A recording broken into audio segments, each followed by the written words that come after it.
part of the response to hurricanes going on, so he couldn't be here. We do want to thank, yeah, I know, right?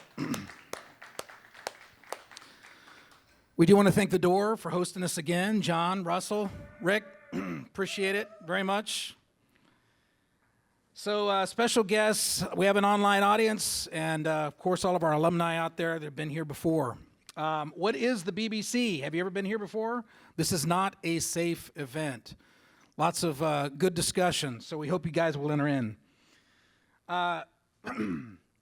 We affirm the theological positions in the Apostolic and Nicene Creeds as a part of the BBC. These events we host with our friends that join us to debate those things that are in those creeds. There is merch in the back if you want some. We do, the whole thing is basically funded on your donations. So BBC is a total nonprofit, and any money you give goes to putting on more events like this. There's a BBC website, YouTube channel, Facebook group. The Facebook group has been very lively lately. We encourage you to stop by and chat us all up. Upcoming BBC events. They want to make sure that you guys know what these are. So Sunday, October 29th, 6 o'clock, here at The Door, we're going to be hosting a debate with James Walker, president of the Watchman Fellowship, and Khalil Meek, president of the Muslim Legal Fund of America. The topic will be Jesus Christ, prophet of Allah or savior of the world, here at The Door. And then in November, Dr. Peter Kreeft will be speaking as well. Michael Whitehead, give him a big round of applause. I've been here for about 3 hours watching these guys pull all of this together to live stream this on Facebook and record it for posterity. So they do a really, really good job. Mike, appreciate all your hard work, and you and your colleagues. So without further ado, basically the agenda is each side is going to be able to present and speak, and then we'll have some debate, we'll take a break, we'll have Q&A. That's basically how each event goes. And so what I'm going to do is introduce Matt Dillahunty, who is going to be representing tonight's topic around should we have a right to die? And he's going to be taking the affirmative position. So let me introduce Matt. Matt is an American public speaker, avid gamer, magician, and internet personality, was president of the Atheist community of Austin from 2006 to 2013. He's hosted the Austin-based webcast and cable access television show, The Atheist Experience, since 2005, and formerly hosted the live internet radio show, Nonprofits Radio. A Southern Baptist for more than 25 years, he sought to become a minister until his investigation of his religious views led him to reject supernatural claims. He now identifies as a skeptic, humanist, and atheist. He is a founder and contributor of the counter-apologetics encyclopedia Iron Chariots, as well as the Atheist Debates Patreon project, which are dedicated to providing the understanding and tools for more effective discussions between theists and atheists. He is regularly engaged in formal debates and travels the world speaking to secular organizations, churches, and university groups on religion, philosophy, skepticism, atheism, humanism, and magic.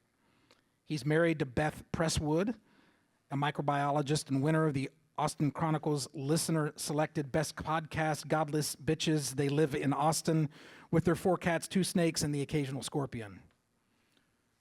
Matt, come on up.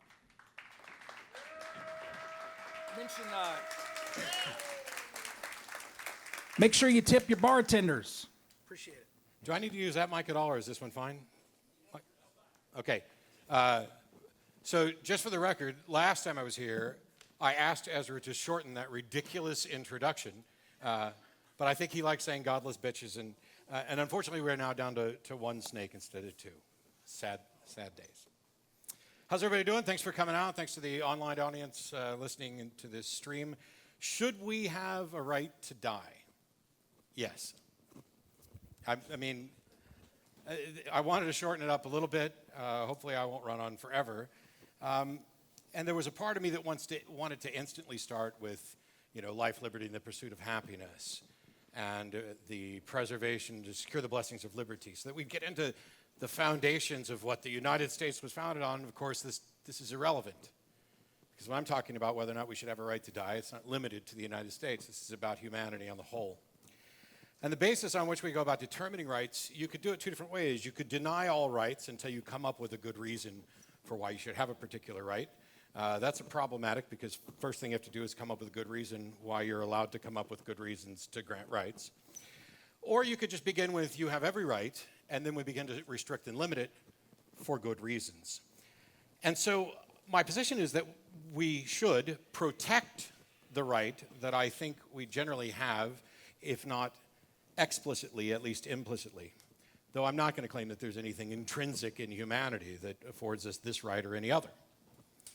What good reasons might someone come up with to then inhibit your right to die? Well, quite often I've heard about this idea of the sanctity of life, although I'm not completely sure what is meant by that. It sounds like the sort of phrase that we maybe need to dig in a little bit more on, because I'd argue that respect and value for the quality of an individual's life must necessarily be included in the sanctity of life. And any sort of simple blanket, life must be cherished, therefore you should have no right to die, it seems nonsensical and false. Do we cherish a life of pain, a life of anguish? Is this just something we tell ourselves? Oh, every moment is precious. Well, if you're a terminal cancer case and you are closing in on the end, the unavoidable end, and you are in terrible pain, you don't get any pleasure from eating because the food is all tasteless now, your interactions with your family is no longer bringing you any joy or anything else because you can see the masks that they put up to hide their sadness and your suffering. Is that still a life worth living? I don't know, and I'm not going to pretend to know. My position is that that determination should be made by the individual leading that life. Do you get to decide how I value my own life? Does the state? Should we get together and determine how much Aaron should cherish his life? We can assess anybody's life, right? Oh yeah, your life's pretty good, your life's pretty bad, you should cherish yours, you shouldn't cherish the other one. It's kind of absurd to go down that path. And it isn't fair to lump all aspects of life under the umbrella of a single label and claim that it necessarily should be cherished. So these appeals to sanctity of life, I would need a lot more of an explanation for those than what I've traditionally heard.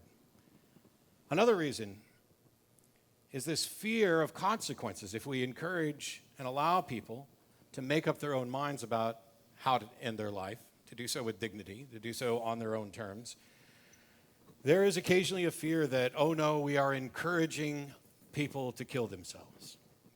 Well, these seemingly unintended consequences of recognizing a right, they don't necessarily lead to those sorts of consequences. You can regulate this sort of thing, and we do. The states that have already implemented death with dignity laws, and the countries, by the way, that already have these rights, they recognize the right to die. They do so responsibly, with conditions, by and large. And they haven't seen a massive increase in suicides. People are going to do this either way. This is a right that they will claim for themselves, even if we or the state try to deny them this right. And no one on the side, or no one I'm aware of on the side of death with dignity and the right to die, is encouraging willy-nilly suicide. We have a duty to create a society that discourages people taking permanent solutions to temporary problems, especially when we can help someone. This isn't just, oh, everybody has a blanket right to die, go ahead, you can do it now, you can do it however you want, we're not going to bother trying to stop it. This is nothing at all like that. And any attempt to paint it that way is inaccurate. In California, for example, I believe that the conditions are that you have to have a terminal diagnosis with less than 6 months to live. You have to be, this has to be confirmed by your doctor through medical procedures, and you have to show that you are essentially in your right mind, and we have specific definitions and processes that people go through. In the first 6 months after California implemented, I believe 111 people ended their life using that procedure. It's not like there's a rush for people to off themselves. That's not what this is about. We know there are some people who attempt suicide and regret it and recover and never attempt it again. And that alone is enough incentive for us to make sure that when we grant people the right to die, that we make sure that we are taking care of people and discouraging these sorts of acts in temporal cases, in something, this is treatable by medicine. You are not a terminal case. It doesn't mean that they don't have the right. It just means that we have a duty to make sure that we build a society that protects those individuals while not denying their rights. We also know that some people do not regret it. Some people fail on their first attempt and will go on repeatedly for the rest of their life until they're successful. Does this mean they were untreatable? We don't know. Does it mean that they should be allowed to do this? Well, of course, you have to be allowed to do it. You can't even stop it. This is an action that people can take. We're talking about end-of-life issues. Quite often, we're not talking about just individuals who are suicidal as a result of a mental condition, which is why we put restrictions on it. Keeping someone alive at all costs, against their will, is harmful. And it's not just a matter of denying them the right to die. It is imposing on them a duty to remain alive against their wishes. What other reason might somebody object? Well, if you kill yourself, there are people who care about you, and you will be negatively impacting their lives. You will be making them sadder. Except that's not true. Sometimes you'll be making people sadder. Sometimes you won't. How many times have we been to a funeral, and the most repeated phrase is, well, they're no longer suffering. For some, death after painful suffering, for their loved ones, their passing is a relief. This isn't about celebration. Oh, good, we don't have to worry about grandma anymore. This is about recognizing that there is a decrease in the quality of life, and that goes away, and people can begin to grieve and heal afterwards. You can't just look at one side of the equation and say, you're going to be making somebody sad by your actions. It's also not really relevant because I have the right to make people sad, intentionally or otherwise. I have different views from my parents on religion. This causes them great sadness, but I have every right to take this action despite the fact that it harms them, that it brings them sadness. Now, I don't really know what defense Clinton's going to offer for denying people this right to die, but I want to make sure that we listen for specific types of fallacies, primarily slippery slopes. If we allow this to take place, how do we prevent these other things? I wonder if we would even be having a debate about this, about our perspectives, if our perspectives of life and death hadn't already generally been colored and poisoned by society's magical thinking about death. Whether it comes from religious philosophies or non-religious philosophies, death and the sanctity of life and all of this gets boiled up with magical thinking. And if we instead began by teaching people that death is the unavoidable, inevitable consequence of being alive, this would fundamentally change how we treat people and how we think about people while we're alive, and change how we view death and how we deal with death.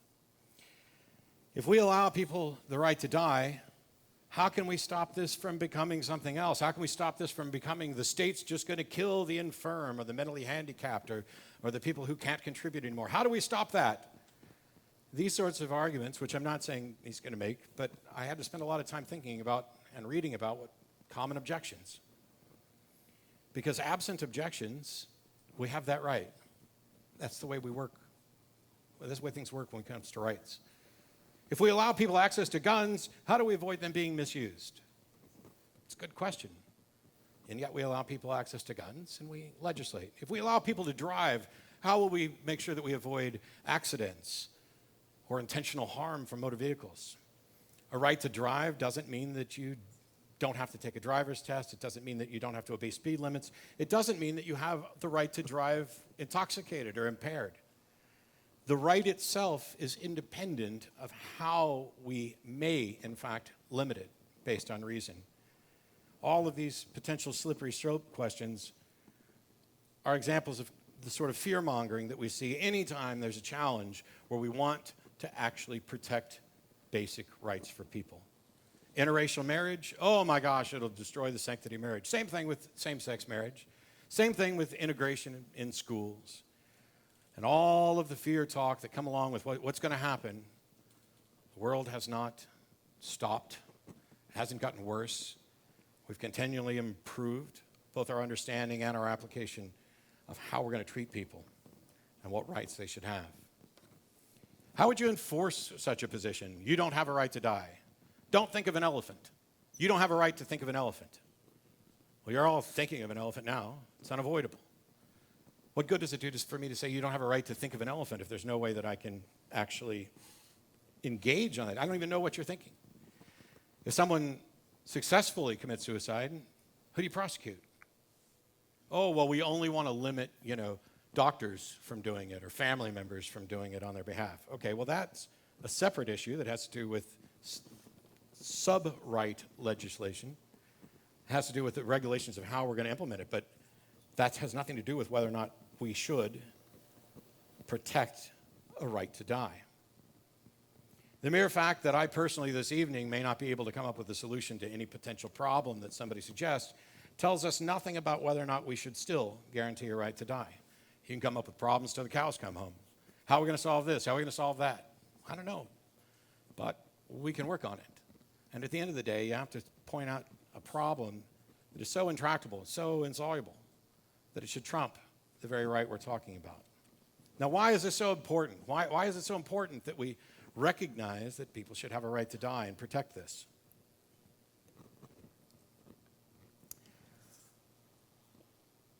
Why do we view the old and infirm as special categories when it comes to them not wanting to continue their life? It's strange to me. If a mother is standing on the street and her child runs out and a bus is about to hit her child, and she dives out and pushes the child safe and sacrifices her own life to save her child, we tend to view her as heroic. Shouldn't she have that right? Shouldn't she have the right to say, I value my child's life more than mine. I'm going to place mine at risk and even willingly sacrifice it in order to protect my child. If you deny a fundamental right to die, you're denying that mother the opportunity to do what she's going to do. You deny firemen, policemen, soldiers the right to risk their lives. Because if you don't have a right to set your own conditions about your death, how could you ever put yourself in serious harm? If we're going to allow you to risk your life but not actually try to take it, then we're going to end up with Rube Goldberg suicides. Because people are going to be in positions where they, even in their right mind, have rationally determined that ending their life is the best course of action in that situation. You might hear some slippery slopes, I don't know, but if you're comfortable with slippery slopes as arguments, try this one on for size. If we don't allow end-of-life assistance to people who can't take action themselves, are we just increasing the number of people who will voluntarily die earlier when they can take the action themselves? If they live in the country, if they live in a society where they know that when they are incapable of ending their own life, there will be no one who will do it for them. There'll be no guarantee that under proper medical supervision, somebody will take care of this for them. Isn't that encouraging them to do it before they lose that ability? Has to be true at least as much as any slippery slope to the contrary. This isn't about encouraging suicide. I'm not advocating an unregulated blanket right to die under any and all circumstances, but we can and should have this right. This isn't no one should ever interfere with anyone else's attempt to commit suicide. You're free to swing your fist, you're just not free to swing it into someone else's nose. And this sort of all or nothing thinking is a straw man. The very idea that having a right to die means we're encouraging suicide or that we're even increasing its likelihood. We know in states where people have had access to this, more people sign up to become eligible, and many of them don't take advantage of that opportunity. What they wanted was the option. Many of them still die for natural causes related to their disease. Right to die advocates aren't the same as the voluntary human extinction movement either. When someone sacrifices themselves for another, they're viewed as heroic. So why would we be terrified that someone might say, you know what, I've lived a long life, I'm in terrible pain, I'm watching the anguish on my family's face, I know that I'm going to die, my time is close, I want to go out on my terms, I want to be the captain of my own ship, I don't want to increasingly be a burden on the people who care about me. Why would we not view that as heroic? Oh, because we're terrified of encouraging it. We're terrified of building a society where the kids might, hint about the money problems and therefore encourage that. Yet we don't have this same concern about people engaging in the acts we call heroic. Do we spend any time worrying about whether or not those people should be able to engage in acts of heroism merely because somebody else might want to get on the evening news and then go out and be careless with their life and try to do heroic things that perhaps aren't heroic? Why is it we don't trust individuals to make decisions about their own life? I have a cat that I have to take to the vet this week, and the cat may be dying. I don't know. We'll find out. I sincerely hope not, but I will consult with the veterinarian, and we may in fact decide to euthanize the cat. This is legal, it's common, it's compassionate, and it's rational. Why should we be any less compassionate in practicing and protecting the rights in our own lives? Now, I recognize that the cat isn't the one making the decision in this scenario. And so I find that it's not a great analogy. And as a matter of fact, it sparks the very fears that some people will raise of, you're making the decision for the cat.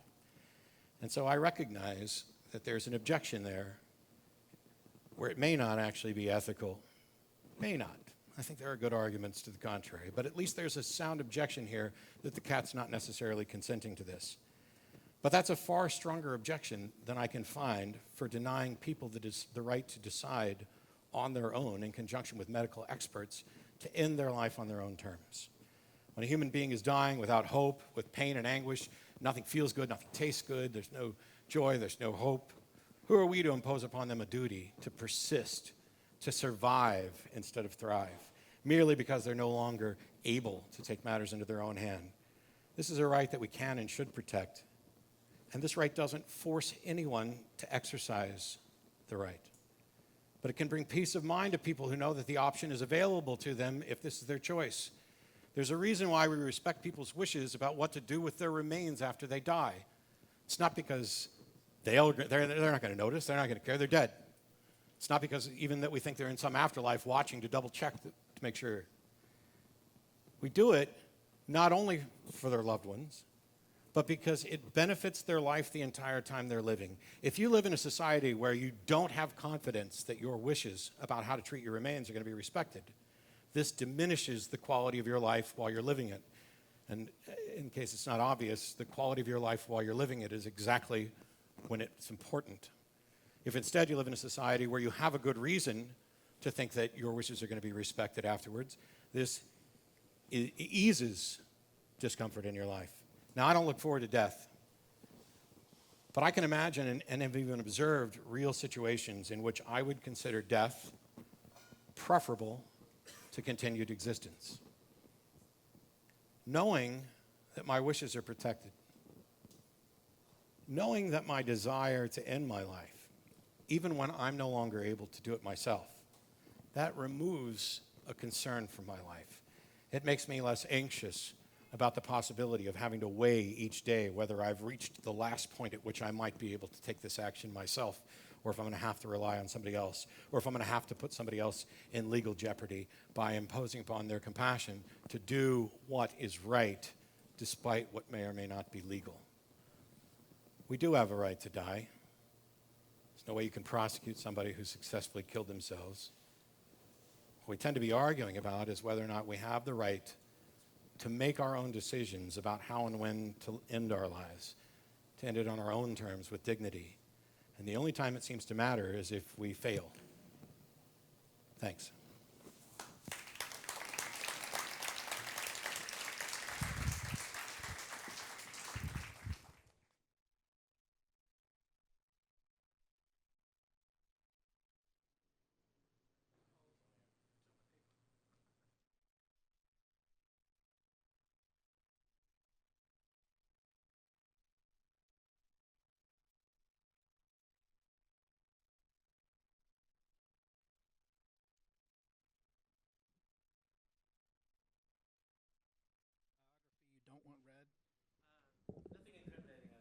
you're good with it all? Yeah, sure. Okay, he's good with the entire biography, just making sure. Clinton Wilcox is a staff apologist with Life Training Institute and a certified speaker and mentor with Justice for All. Clinton specializes in training pro-life people to make the pro-life case effectively and persuasively using science and philosophy. On top of being a speaker, Clinton is also a prolific writer, having published articles in numerous blogs, such as Secular Pro-Life, Life Training Institute, Life News, Life Site News, and the National Pro-Life Committee. He's also published 2 articles in Christian Research Journal. He's also a professional musician in Fresno, California, and provides music for his church every Sunday and gigs around town. Here we go.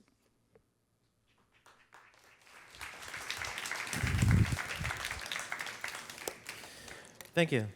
And also, like Matt, I'm a former Southern Baptist, but I'm actually a Lutheran now, which means that I can drink alcohol.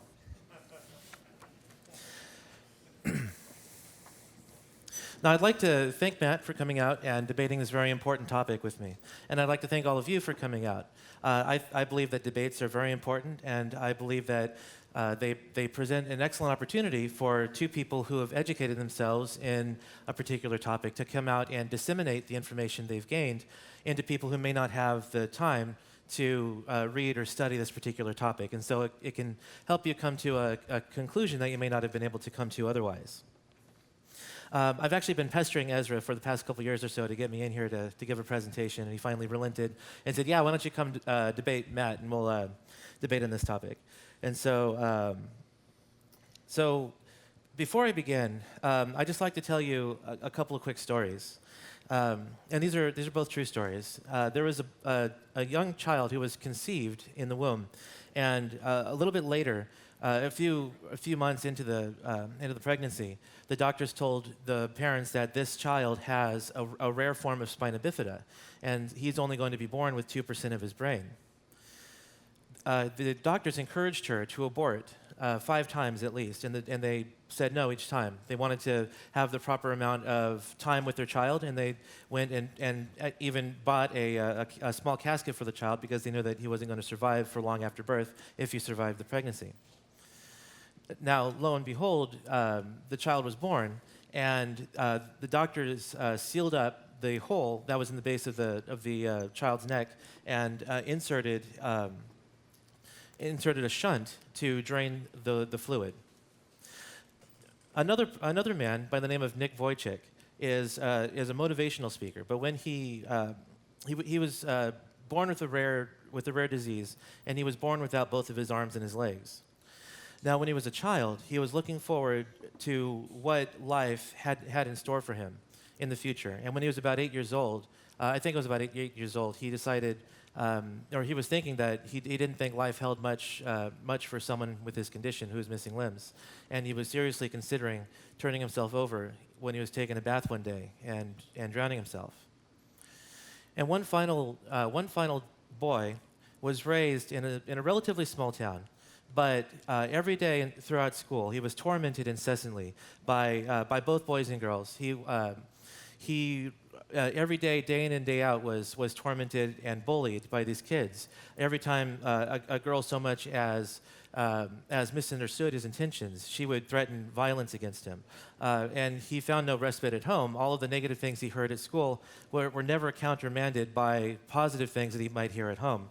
His father wasn't around very often, and his mom actually sort of found it amusing that he would actually come home crying because of these bullies at school.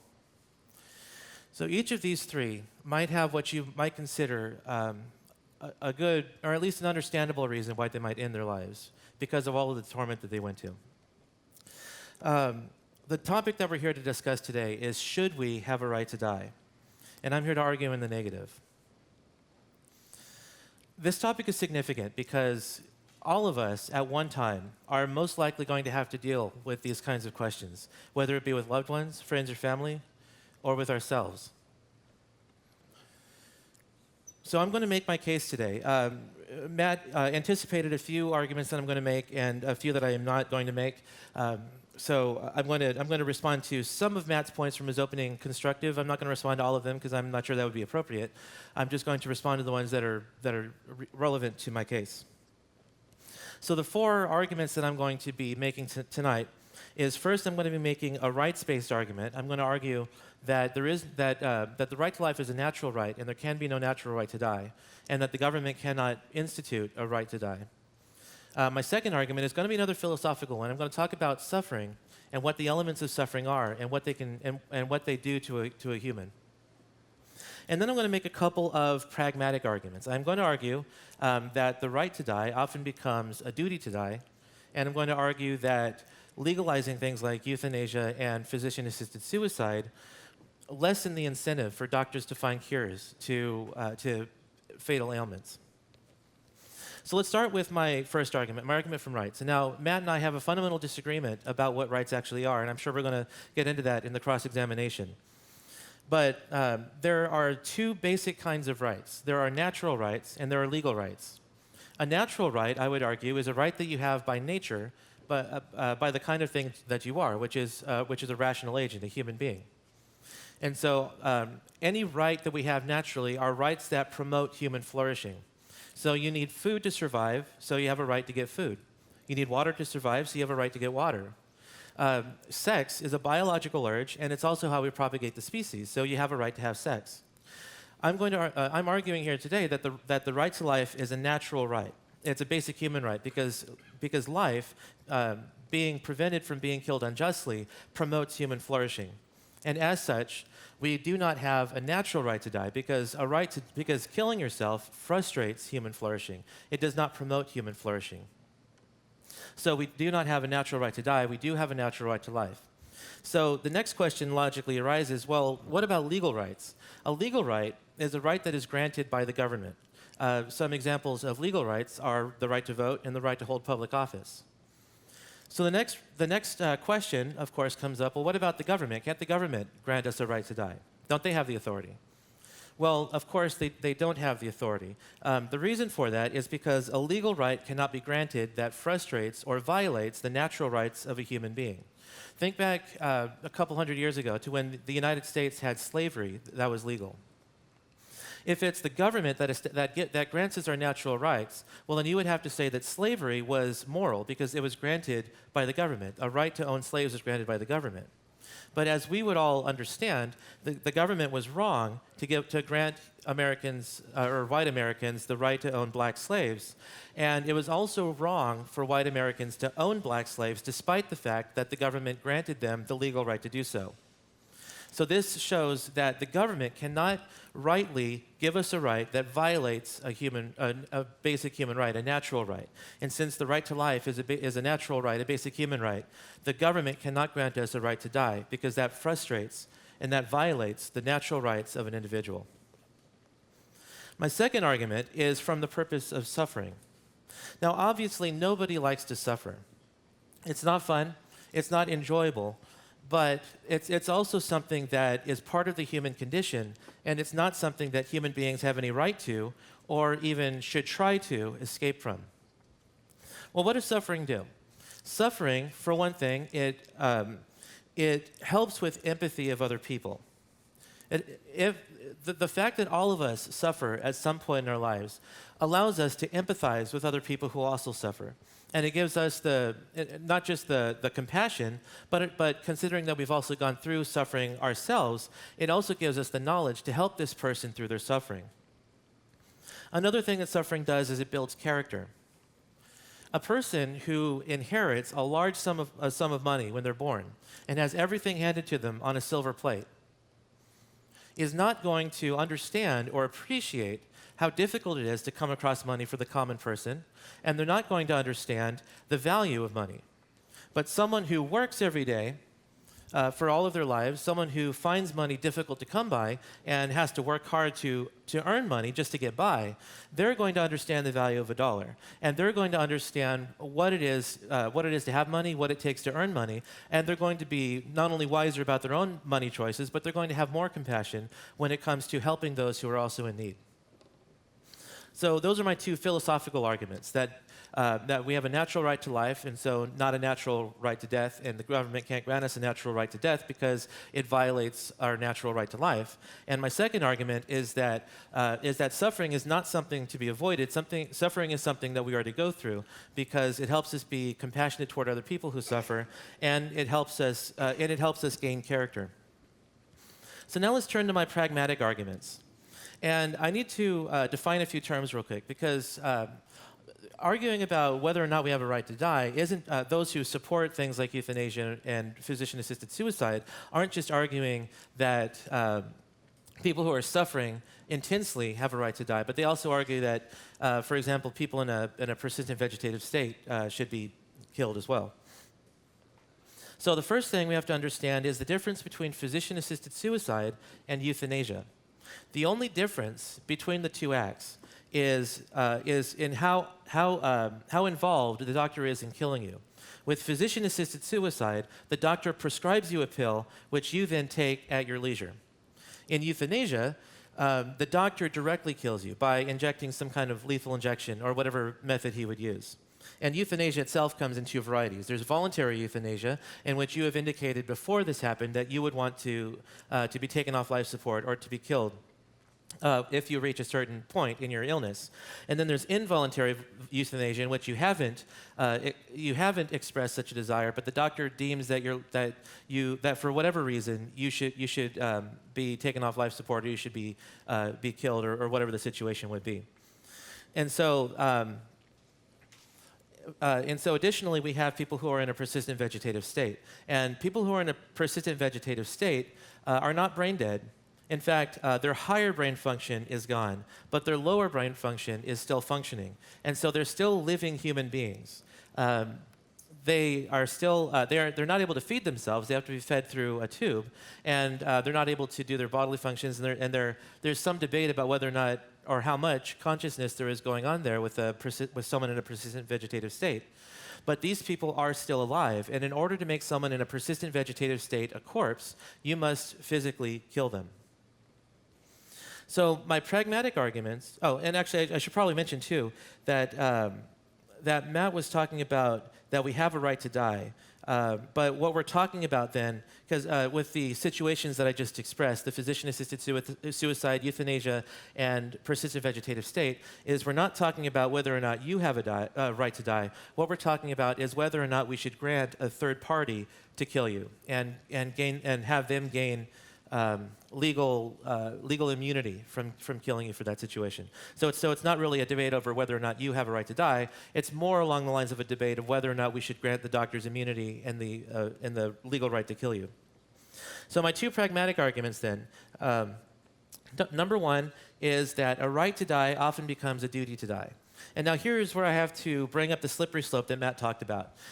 It's true in some cases that slippery slope arguments are fallacious. But what Matt also didn't mention, though, is that most fallacies are not fallacious. It depends on how you use them. And when it comes to slippery slope arguments, if you have warrant for the slippery slope, it's not a fallacious use of a slippery slope. And so we've actually seen in countries like Belgium and Denmark that a right to die eventually becomes a duty to die. It used to be the case that they legalized physician-assisted suicide because that's where it usually starts. That's the least controversial of them all, because the doctor isn't actually killing you. He's just prescribing the pill, and you take it yourself. But then, because to the law doesn't see much of a difference between the doctor just prescribing pills or injecting you with a poison. There's not much of a legal difference there. So then the law, when euthanasia activists are arguing toward the law that they should legalize euthanasia, they don't see much of a difference between these two acts, and so the law will then legalize euthanasia. And as we also see in those two countries, there are instances of involuntary euthanasia, but the law, the judges, etc., often look the other way when it happens. My last pragmatic argument then is that legalizing euthanasia and physician-assisted suicide reduces incentives to find cures. Euthanasia and physician-assisted suicide have been legalized in certain states, such as Oregon and my home state of California. Yeah, I'm a conservative Christian from California. Try and figure that one out. Okay, that sounded funnier to me in my head, I guess. So then it reduces incentives to find cures. there's a documentary about euthanasia in Oregon called How to Die in Oregon. And in that documentary, they interview a man named Randy Stroop. And Randy had a terminal cancer. He wanted to get chemotherapy to treat it, but his medical insurance refused to pay for the chemotherapy because they considered him a hopeless case.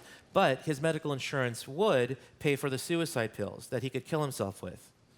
So if it becomes easier and cheaper to kill somebody rather than to find a cure for whatever it is they have that ails them, then it reduces incentives to find a cure.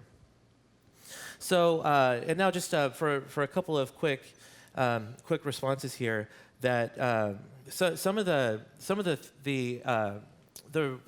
criticisms that pro-euthanasia folks have to deal with is that if we're going to say that a right to die is a right, then either everyone has it or no one has it. If it's a natural right, if it's a right that we all have by virtue of our common humanity, then it's a right that everyone has, and you can't negate someone else from following through with their right, whether it be a 16-year-old boy who's heartbroken after his girlfriend dumps him, or someone like a real person named Gil Farrow from Denmark, who was 75 years old and only wanted to end her life because she didn't want to grow old and go through all of losing her faculties and those kinds of things, which happen to all of us when we grow old. And so if it's a legal right granted by the government, then the government can't discriminate against anyone who wants to take their own life. So I talked about then 4 different arguments for my position. I talked about the philosophical arguments for natural rights and legal rights, that we have a natural right to life, so we cannot have a natural right or a legal right to die. I talked about suffering and the effects that suffering has on us, that it builds character and it helps us empathize with people. And then my pragmatic arguments, that it reduces incentives to find cures, and a right to die often becomes a duty to die, which is a slippery slope that we do have warrant for. So if we think back to the stories that I told, if we remember the first story of Noah Wall, well, as it turned out, after they drained the fluid from Noah, by the time he was 3 years old, they took another brain scan of Noah, and he had ended up growing about 80% of his brain, and he went on to lead a relatively normal life for a child. When we talk about Nick Vujicic, he decided not to kill himself that day, but instead he changed his perspective and realized that, I've gone through this really bad situation. I can help others and help them go through similarly difficult situations, or whatever the situation might be. And the boy that I talked about at the beginning, going through school, was me. And I talk about that not because I want people to pity me or to have sympathy or anything like that, but it's just to illustrate that I'm well acquainted with suffering. And the things that I talked about were just kind of the tip of the iceberg, but I'm well acquainted with suffering. And so I'm not just some cold, calculating, conservative guy who wants to take away a person's ability to do whatever they want with their own life or with their own bodies. But like Nick Vujicic, my perspective changed when I entered my 20s because I was suicidal. I was considering it every day, and rather than go through with it, my perspective changed. And I realized that instead of focusing on my own suffering, what I can do is I can help other people through theirs. And so what has given me a reason to go on from now is that I decided that I was going to dedicate my life and my time to helping people regarding the people that were trying to basically decide who should live and who should die, whether it be through abortion or through euthanasia or physician-assisted suicide. And so my purpose in life has been to help people, whether at the beginning of life or at the end of life. Thank you very much.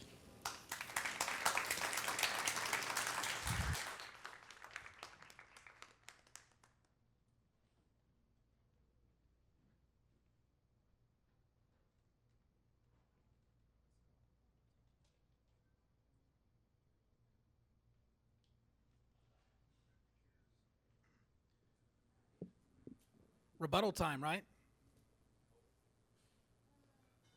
So 15 minutes each, and then we'll get to Q&A after a break.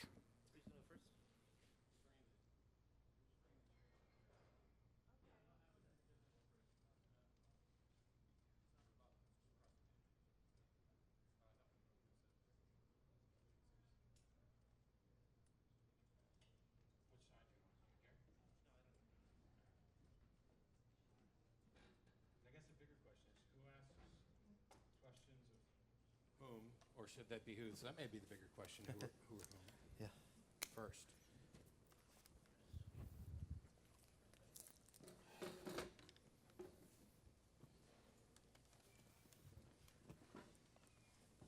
I'm thinking that you have the first 15 minutes to question me. Okay. I'm assuming.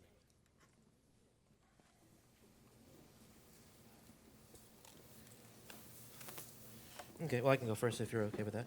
That's fine. Okay.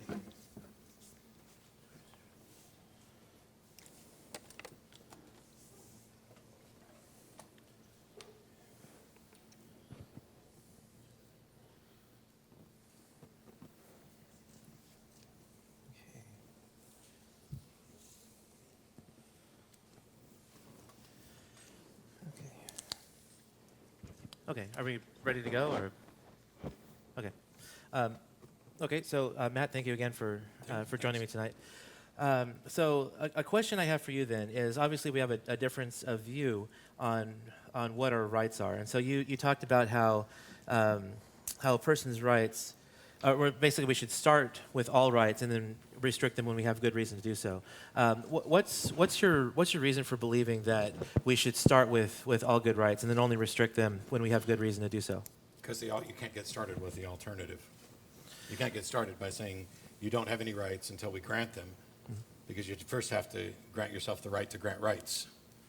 Also, as a matter of practicality, if you don't have any rights until we grant them, then we spend forever codifying that I have a right to wear this jacket with these pants and all this other stuff. It's far easier, just a matter of practicality, to say that you have all rights, and that because we have to share space, we begin limiting those things for good reasons where there are conflicts and otherwise. Okay, and then who decides what rights are? Is it We do. decided by the individual or by societies? Well, the society determines what rights it is going to grant and protect.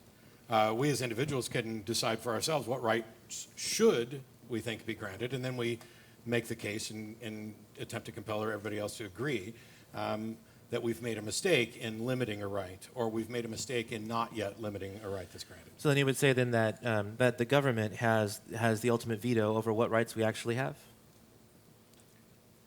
Essentially, yeah. I mean, that's over what rights we have, not over what rights we should have. That's the difference. Because I don't know what value it is to say I have a right that's not protected by the powers that be. Yeah. So so what do we do then to the claim that someone is unfairly usurping our rights? So, for example, it took us a very long time, over 100 years or so, to finally end slavery in the United States. And so if it's up to the individuals to grant rights, then was the government then doing anything wrong by allowing slavery to be allowed? Yes, that was the point. The people who realized that this was wrong to inhibit the rights of African Americans, or you can go with women's suffrage, that the government was wrong to deny women the right to vote, and they made the case and they changed what rights are actually granted. So that's the distinction, the rights that are or aren't granted versus the rights that we feel should be granted. Okay. Okay, so you talked in your opening speech about how you believe that we have a right to die. Now, the way that I understand euthanasia, physician-assisted suicide, things like that, is that we're not talking about the rights of the individual to die, but we're actually talking about the rights for another person to be able to kill you and have legal immunity for that. No, what I'm advocating is the right for the individual to make that decision. Whether or not there's someone to assist them because they can't do it is a separate issue. That has to do with how we're going to legislate around this right. But the right of every individual to make up their own mind about how and when they're going to die, that seems to me to be a fundamental part of having a right to life.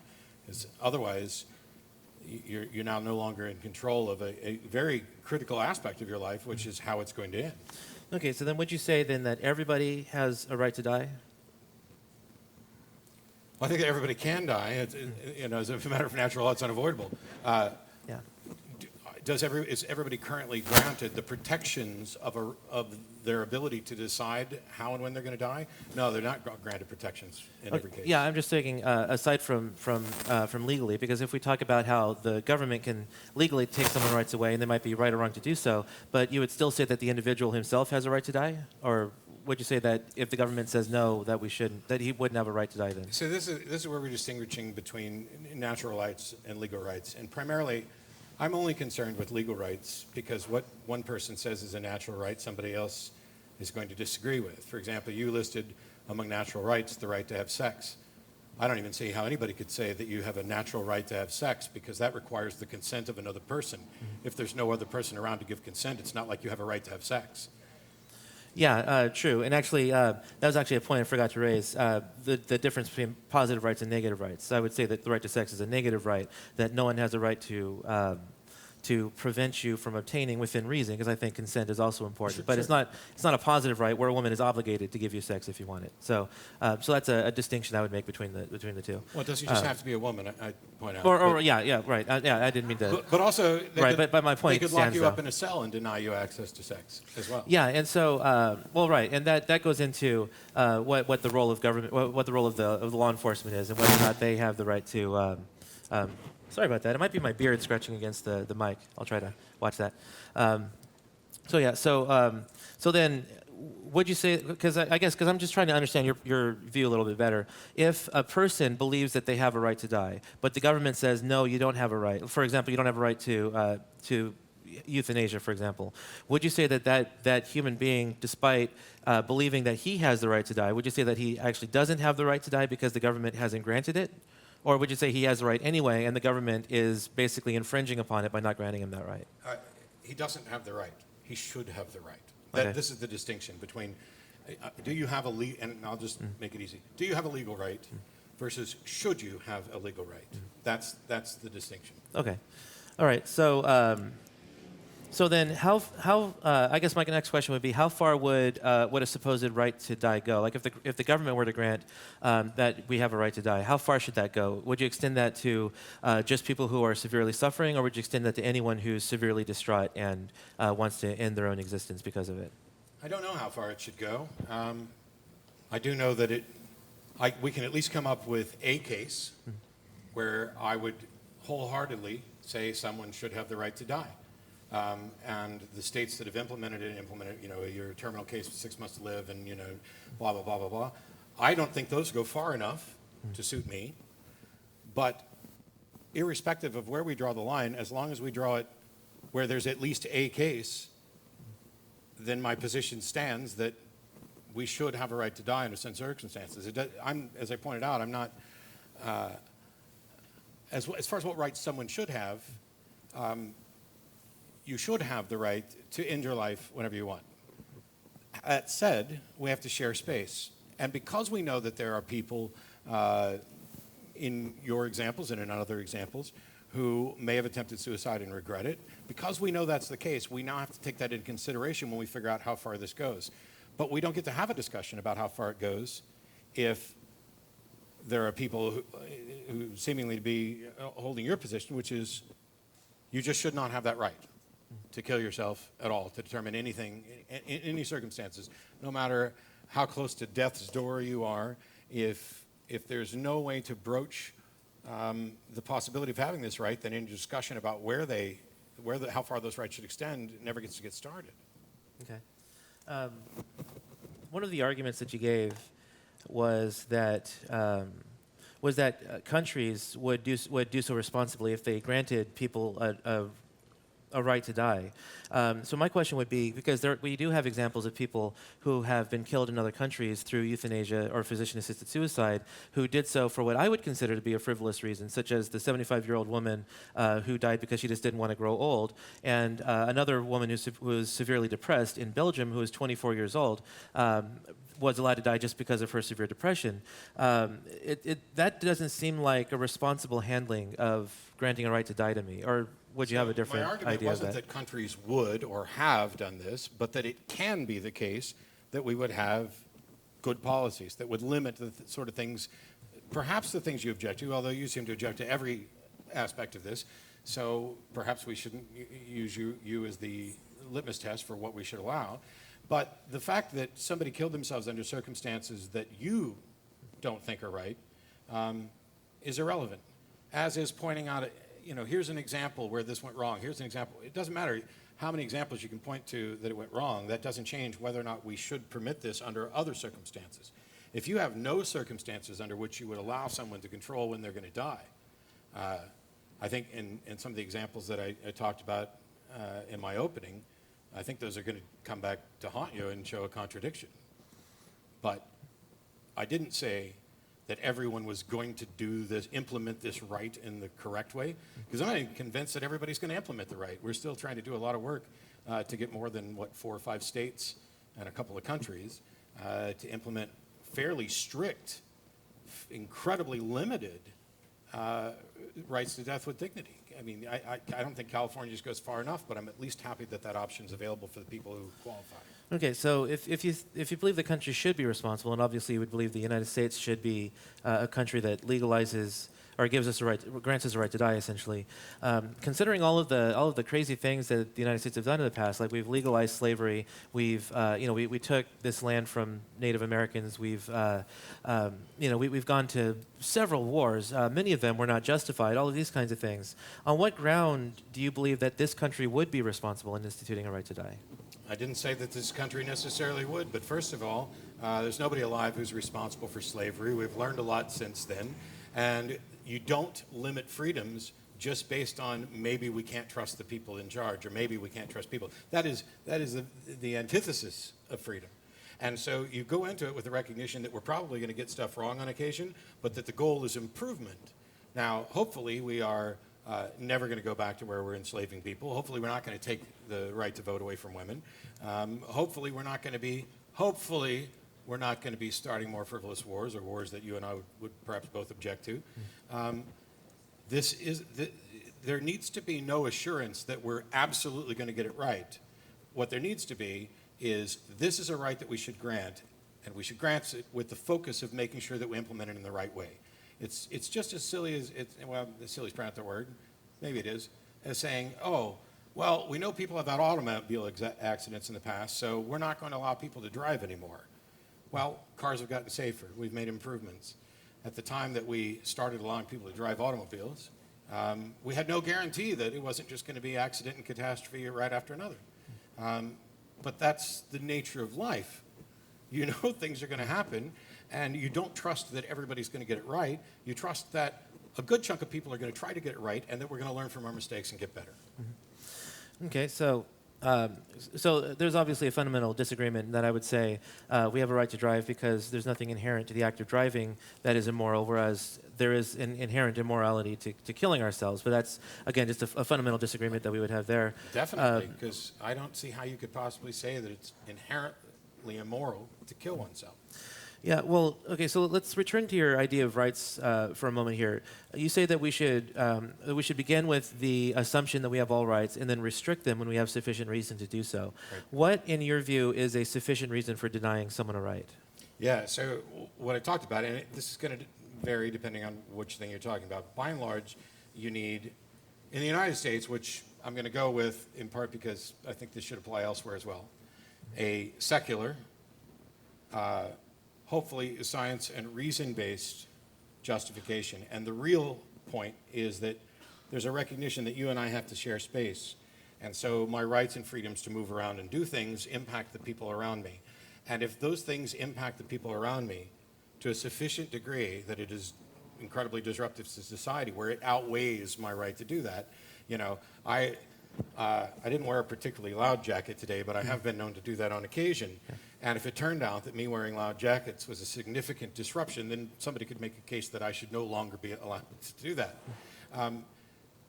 The case has to be made that there's a greater infringement upon society by permitting a right than there is an infringement on the individual by denying it. We've dealt with this in Supreme Court cases as well with regard to religious freedoms and people wanting to use illicit drugs as part of their religious freedoms, and sometimes the courts came down on their side, and sometimes the courts said, you know, letting you guys run around with these Schedule I narcotics is that's just too big of a risk. It's a fine line to figure out how to balance rights in a complex society. But I don't think that the fact that something's difficult means that we should give up at the start and just say, nope, you don't have a right to kill yourself. Okay, so then would your view be then that any right that doesn't disrupt society as a whole would be acceptable, or would there even be limits on those kinds of things? I don't. There may in fact be exceptions, but by and large, if I'm going to do something and it doesn't seem to have any significant impact on anybody else, I don't know under what grounds you could deny it.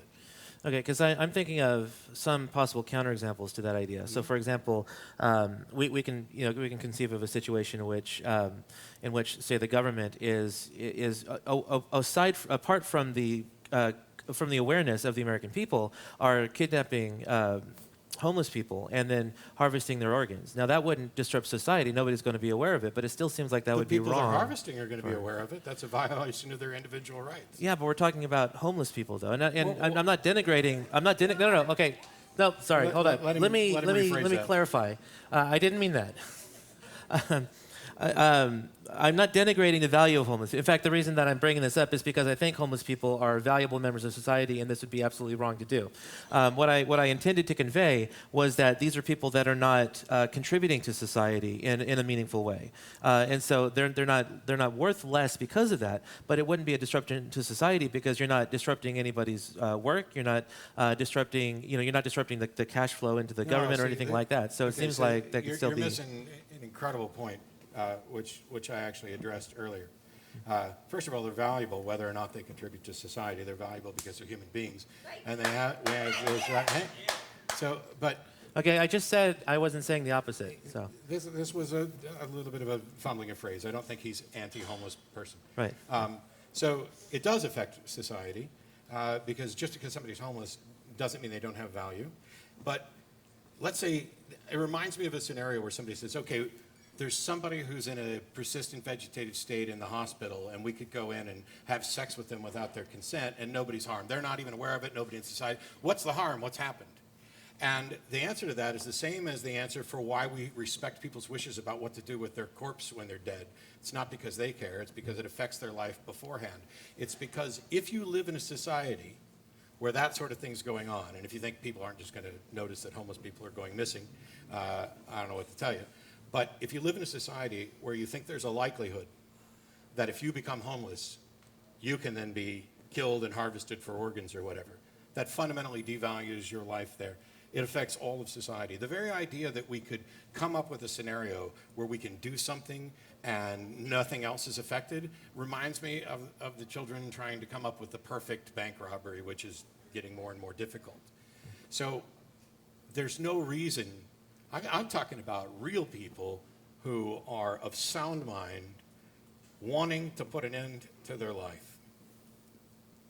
And I don't know what this fantasy scenario about, the government could just kill homeless people and nobody would ever know. I don't know what that has to do with it. Time. Okay. All right. I heard some things, a couple of things that I want to clear on. Mm-hmm. Did you actually say that we have no right to escape suffering and shouldn't even try? I did not say we have no right to escape suffering. I was speaking specifically of killing ourselves to escape suffering. There are some acts of suffering that. Okay, let me clarify my view here. Should we try to avoid suffering? If we're currently suffering, we should not eliminate all suffering from our lives because I think that would be a detriment to us as people. Because suffering is how we learn how to be empathetic with people and how and it builds character by going through suffering. Now that doesn't mean that we should necessarily just sit back and let people suffer all the time. All that means is that number one, there's nothing we can actually do about suffering in our lives, but we shouldn't even try necessarily to end all acts of suffering.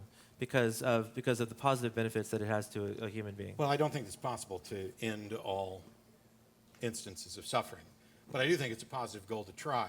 I like setting goals that you know are unachievable because it seems to encourage you to get closer and closer to the best possible outcome. Certainly people can learn lessons from suffering, but to suggest that they shouldn't even try, I don't know if that was another kind of weird phrasing or whatever, but when what I wrote down was no right to escape suffering and shouldn't even try. It builds character.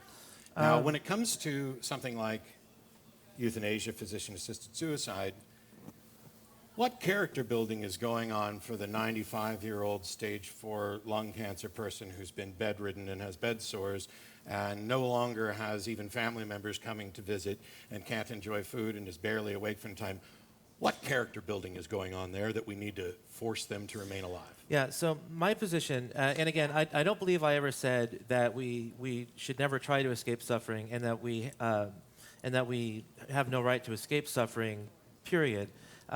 But my view would be that when we talk about a right to die, euthanasia, physician-assisted suicide, those kinds of things, my position that it is inherently immoral to kill another person is not the same thing as saying that it is inherently immoral or that we should grant them futile help. Like if feeding them with a feeding tube is doing more harm than good, then we're justified in removing it, even though that's removing food and water from the individual. Even if it would kill them? And so, yeah, because the act that you're committing is not killing the person. Their underlying pathology is what's killing them, and that's the fundamental difference. So denying treatment and allowing something to wither away is morally acceptable. Yeah, allowing nature to take its course is but morally giving permissible. them medication that reduces the pain, yet would hasten that process, is not okay. I would not necessarily say that's not okay, because the intention to grant medication to someone, if the effect that the reducing of somebody's life is going to happen if you give them this medication, the intention is to ease the pain. The intention is not to kill the person, and the intention is not to shorten their lifespan. That's just a foreseeable effect of your action, essentially. If the intention is to ease their pain, then the intention is the elimination of that particular suffering that the pain medication alleviates. And if that hastens their death, I mean, that's what we're talking about in the majority of physician-assisted suicides, and you're okay with that? Well, yeah, with the situations that I just outlined, yes. And I'm sure you're going to bring it back now to talk about the right to die. But again, my argument is that we have a natural right to life, and so we cannot have a right to die because that violates and frustrates human flourishing, which is what a natural right is based on. It'll be incredibly frustrating to find out that I don't give a rat's ass about claims about natural rights. But it seems to me that since that's my argument, you would have to care about it. Well, no, actually, I don't, because I have the positive position. Okay. But the thing is, it seems that you just agreed that there are circumstances under which it would be legally and perhaps morally justified to hasten someone's demise. If your intention is not to kill them, what difference but to does ease the their intention pain. make? Well, the intention makes a lot of difference. I mean, it's the difference between between premeditated murder and an act of passion. I agree. So the thing is, you're okay with this scenario of actively taking someone else's life, provided the intention is to just reduce their suffering. Well, no, it's not taking somebody's life. The reduced lifespan is a foreseeable outcome of easing their pain through the pain medication. It's not the same thing as taking somebody's life. It's just a foreseeable outcome because your intention is what matters. Okay. Are you in favor or opposed to capital punishment? I am. Well, capital punishment is kind of an off-topic concern here because we're talking about specifically the right to die. Okay, but it's relevant. If I go down and shoot somebody in the head, would you be in favor of the state putting me to death? Well, yeah, I would be. Okay. I believe it. Now, I need to clarify. Now, because now we're going to get into an off-topic conversation We're about capital not. punishment. We're because, only getting off topic because you're continuing. No, what I'm saying though is that it's going to take some time to explain my views. My views are not just necessarily. It doesn't. So. It's not actually going to take any time. I'm not trying to get off topic. If I go down and shoot somebody in the head, your position is that the state would have a legal right to kill me and perhaps a moral right to kill me. As an act of justice, yes. Okay. I don't believe like his family member would have the right to then kill you because What if that person doesn't actually die, but they're brain damaged for the rest of their life? You'd be okay with the state still killing me then? Probably not because it's not an act of murder. It's an act of Attempted murder? Yeah. I mean, we have. Look, so reiterate the situation. What happens? Sure, I go down and I shoot somebody in the head, and they don't die. It was my intent to kill them, and for whatever reason they don't die and they're in essentially a persistent vegetative state, or they are severely mentally damaged and the quality of their life is diminished. I mean, would that it would be listed as a capital offense? I'm just wondering if you're okay with that. Okay. I've never really thought about it in the instance of someone that puts someone in a persistent vegetative state. So I can't say for sure right now one way or the other. My inkling, I would lean toward probably not, just because they didn't kill the person. The person is still alive. The reason it's even though- relevant here, the reason I'm asking here is because if we're not going to allow people the right to die, then it would seem that one potential avenue is for me to attempt to kill myself, and when I fail, go on trial for attempting to kill myself, only to allow the state to kill me.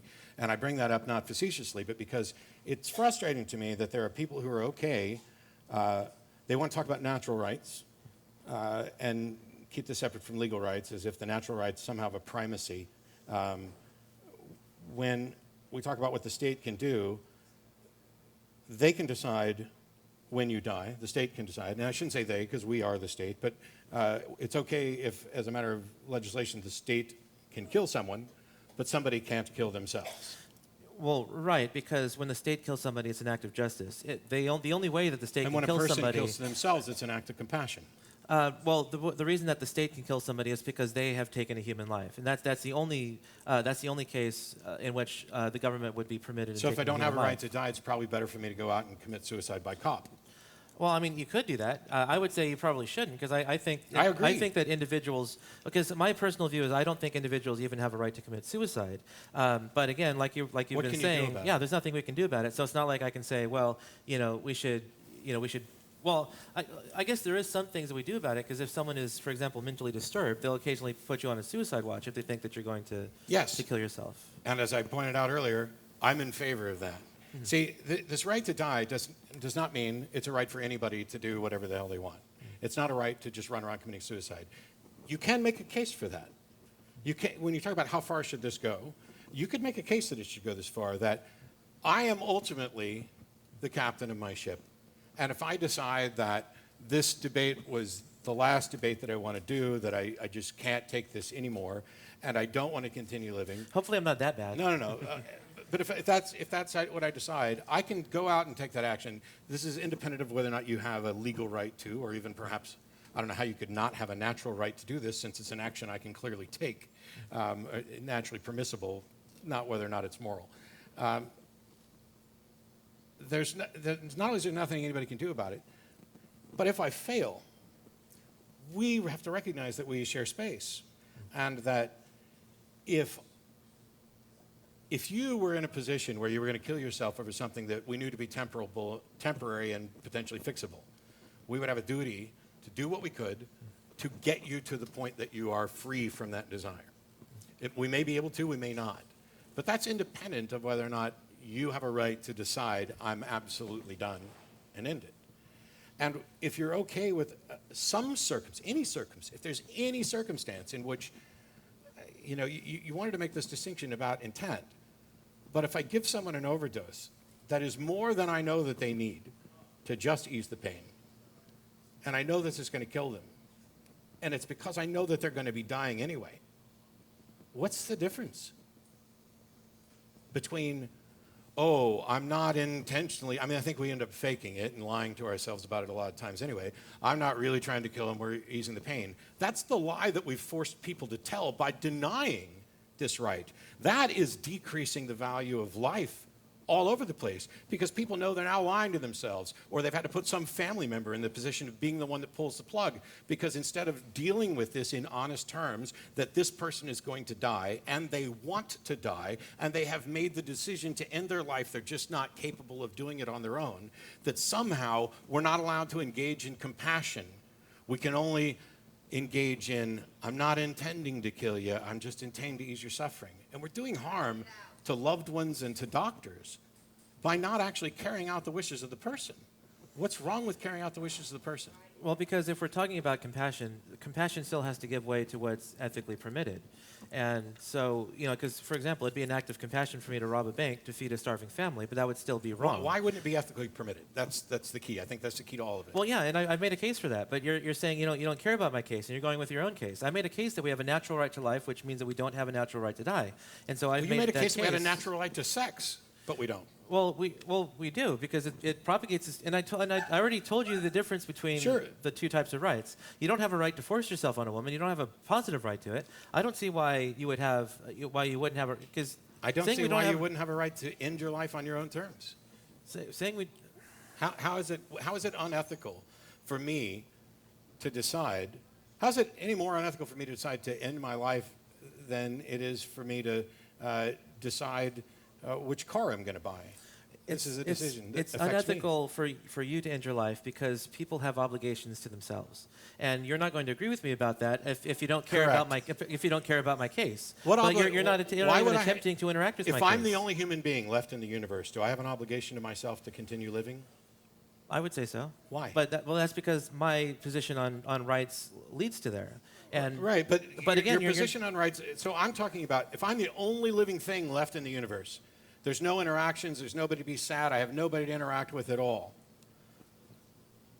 I can't possibly have an ethical or moral obligation to anybody other than except myself. to yourself, yeah. Why would I have an ethical obligation to myself to continue living if I don't want to do that? That seems virtually schizophrenic.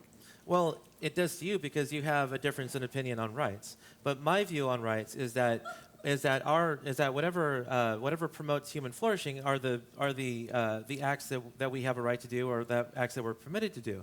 Just because we can naturally perform some act doesn't follow that act is justified. It also doesn't follow it's unjustified. And what I'm trying to get to but that's is not my case. And I'm just saying that I have an ethical obligation myself. I'll be completely honest with you, Clinton, because we've had conversations like this before. I'm absolutely, well, all right, I'm never absolutely certain. I am strongly convinced that the foundation upon which you would claim I would have an ethical obligation to myself is because you are convinced there's a third party involved. I did not raise the I know you didn't possibility raise of a that. third party, and my argument is not dependent on that third party, though. Well, your argument is nothing but an assertion. Well, it's not an assertion. The problem is you're ignoring it. You're not even trying to interact with it. You told me that you don't care about my argument from rights. But well, I'm simply saying that I have a natural right is separate from saying I have a duty to not kill myself. If I'm the only human being, if I'm the only thinking thing left in the universe, on what grounds do I have some obligation to continue living? It's because of well, the problem is that our rights are not necessarily just granted in respect to other people. And so that's if not we're what I there, asked. because for example, if you're stranded on a desert island somewhere, I don't think it would be permissible to kill yourself, even though you're not having to interact with other people. Why? That's the question. Well, because I mean, number one, there's always the possibility that you might get rescued, no matter how remote the possibility might be. There's always that possibility of rescue. But number two, it's because you have that natural obligation to yourself to remain alive. Okay, continuing to repeat that I have a natural obligation myself is not explaining why I have a natural obligation to myself to remain alive. Okay.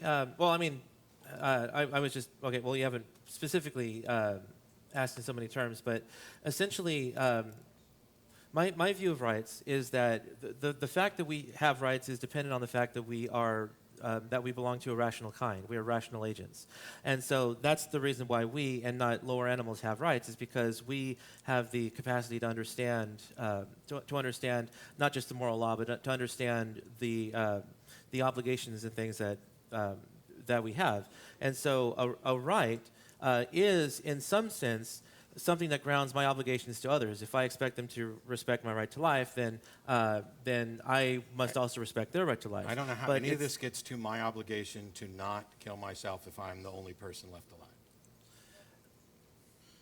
Let's see.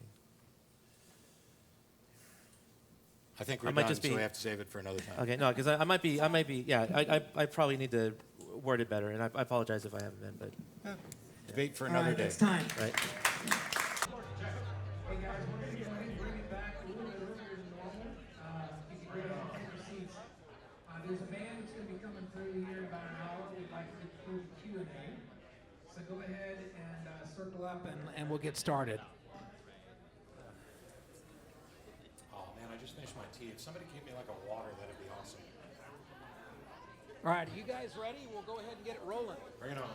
Hey, what band is playing? I'm not sure. I'm not sure. Micah, are you ready? He's good. All right. Suicidal. The next session will be a Q&A. okay. We're just going to kind of keep it disciplined. Hope you guys can understand. Keep your questions down to 2 minutes. No speeches and questions. Ask your questions so these guys can answer, okay? Let's start over here. Your name and your question, please. Quincy Prickett. I actually have 2 questions, one for each of them, if that's okay. All right, first I would like to ask Matt. You argued against his argument for the right to sex by saying you need reciprocation from another person. So what about the right to die when requires assistance from another person?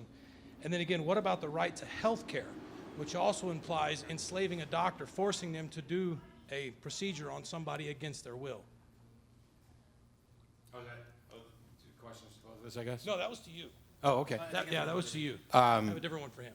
So we've dealt with physicians and pharmacists' objections at certain points, like there's a pharmacist who would object to prescribing, or dispensing medically prescribed birth control. And what we need to do is make sure that there's someone on hand who's willing to do that. I'm not advocating forcing doctors to assist people. This is a decision made by the individual, and I don't think there's any likelihood that there's going to be a shortage of medical professionals. So even in the case of, say, the right to health care, what about that? Because you're forcing a doctor. I'm not forcing a doctor. That's what I just said. I'm not advocating to force a doctor. I don't think there's any likelihood that there's going to be a shortage of doctors who are willing to be compassionate. Not everybody. The fact that there are 2 of us here, hell, I'll do it. There's somebody, and this hasn't been a problem that I'm aware of in any place that it's been made legal. If in fact there were governments that were forcing doctors to do this against their will, I would have an objection to that, and it's a problem that we can potentially solve. But it's all the details of those problems are independent of whether or not we should have this right to begin with. All right, let's do this. Let's come over here for a question. Save your question, and we'll come back to it, okay? Thanks. Zach. All right, Clinton, thanks so much for being here and giving your presentation. I really appreciate it.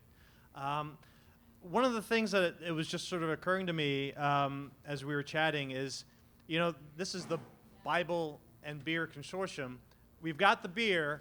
So far tonight, I haven't heard much about the Bible, though. And I know in your arguments, you very sort of pointedly avoided any mention of God, the Bible, etc. But I wonder if you could imagine for a moment that I'm a Christian, and I want to be persuaded by your point of view, but I need to hear something about how God fits into all of it. What would you say to me then?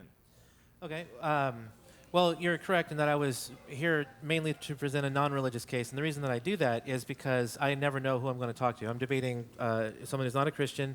I don't know who here is a Christian, so I want to keep my arguments accessible to those who are listening. But if I was going to address a Christian audience, then my response to them would probably be something along the lines of that God has firmly established boundaries, especially regarding morality in Scripture. And so we read in 2 places, one in Exodus, one in Deuteronomy, regarding the 10 Commandments, that God very specifically says, do not murder. And we read elsewhere, such as in the book of Isaiah, that God hates the shedding of innocent blood. And so nowhere in Scripture is suicide permitted. And so I would argue that murder and the shedding of innocent blood includes yourself, that you can murder yourself, you can shed your own innocent blood. And so that is forbidden by the same pronouncements that forbid those. Okay, thank you. You're welcome. Go ahead. All right, Clinton. Yeah. This is making reference to the ancient Japanese culture and the instance of seppuku, which is ritual suicide by self-disembowelment. In a certain case where a samurai would be ordered to commit seppuku or be beheaded, if he chose not to commit seppuku, all of his belongings would be stripped from him. His family would be left in shame. Had he killed himself, his family would then be permitted to keep the goods, the family money, etc., property, and his children would then be allowed to grow up and become samurai.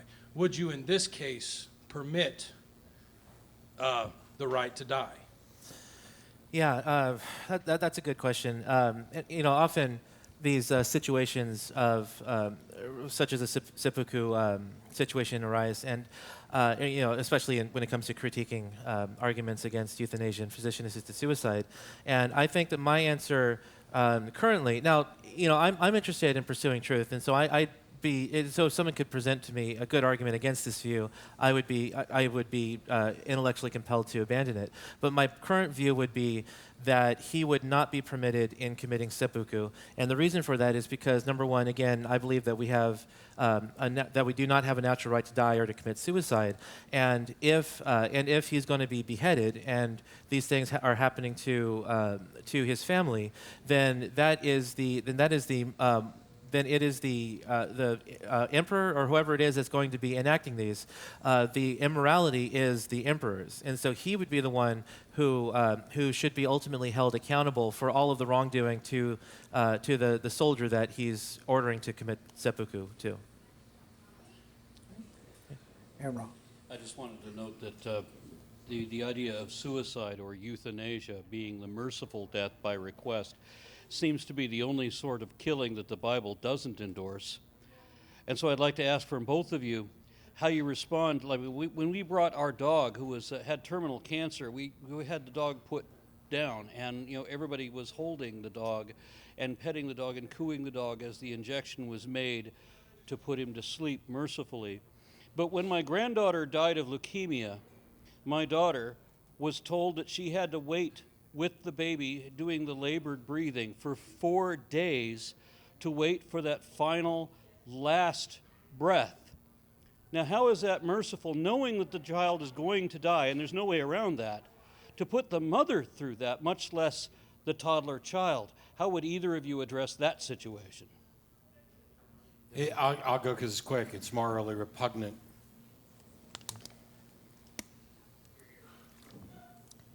That's your response? That's it. Okay. Yeah, because the difference I see is that, and again, this goes back to the fundamental disagreement between Matt and myself, is that considering that killing somebody is the greatest harm that you can ever do to a person, I don't think that killing someone, well, I could look at it two ways. And number one, I'm not necessarily convinced that killing someone is an act of mercy as opposed to simply giving them pain medication to ease the pain. Because in most situations when we talk about people in extreme pain situations, the pain can either be eased or we can render that person unconscious.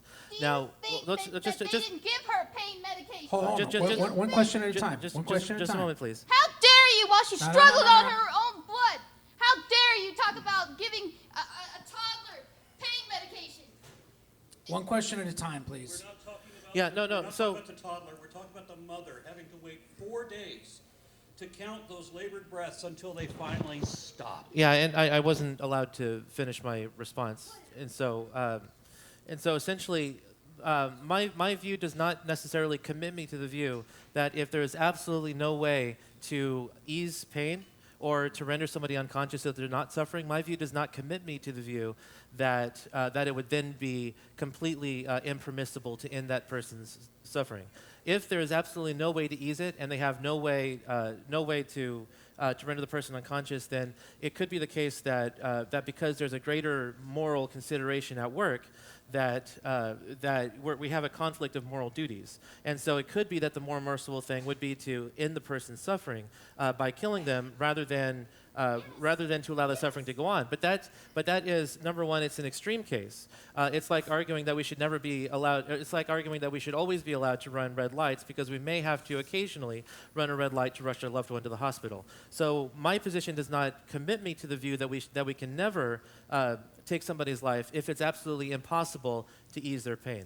So it's just if there's the greater moral weight of concern here. Except the problem here is that you specifically argued that this would be character building and it would discourage doctors from trying to find cures to this. So your own arguments defeat the caveat that you just tried to implement. Well, okay, so they don't, because I never stated that forcing someone to go through suffering at the end of their life builds character and allows empathy. I stated that in general, because the euthanasia physician-assisted suicide debate is not only about people who are in extreme pain. In fact, there have been studies done that show that in Oregon and in Washington, when when assisted suicide and euthanasia has been done, people wanting to avoid pain is at the bottom of the list. People have ended their lives because they want to preserve their dignity or because they want to control their own deaths.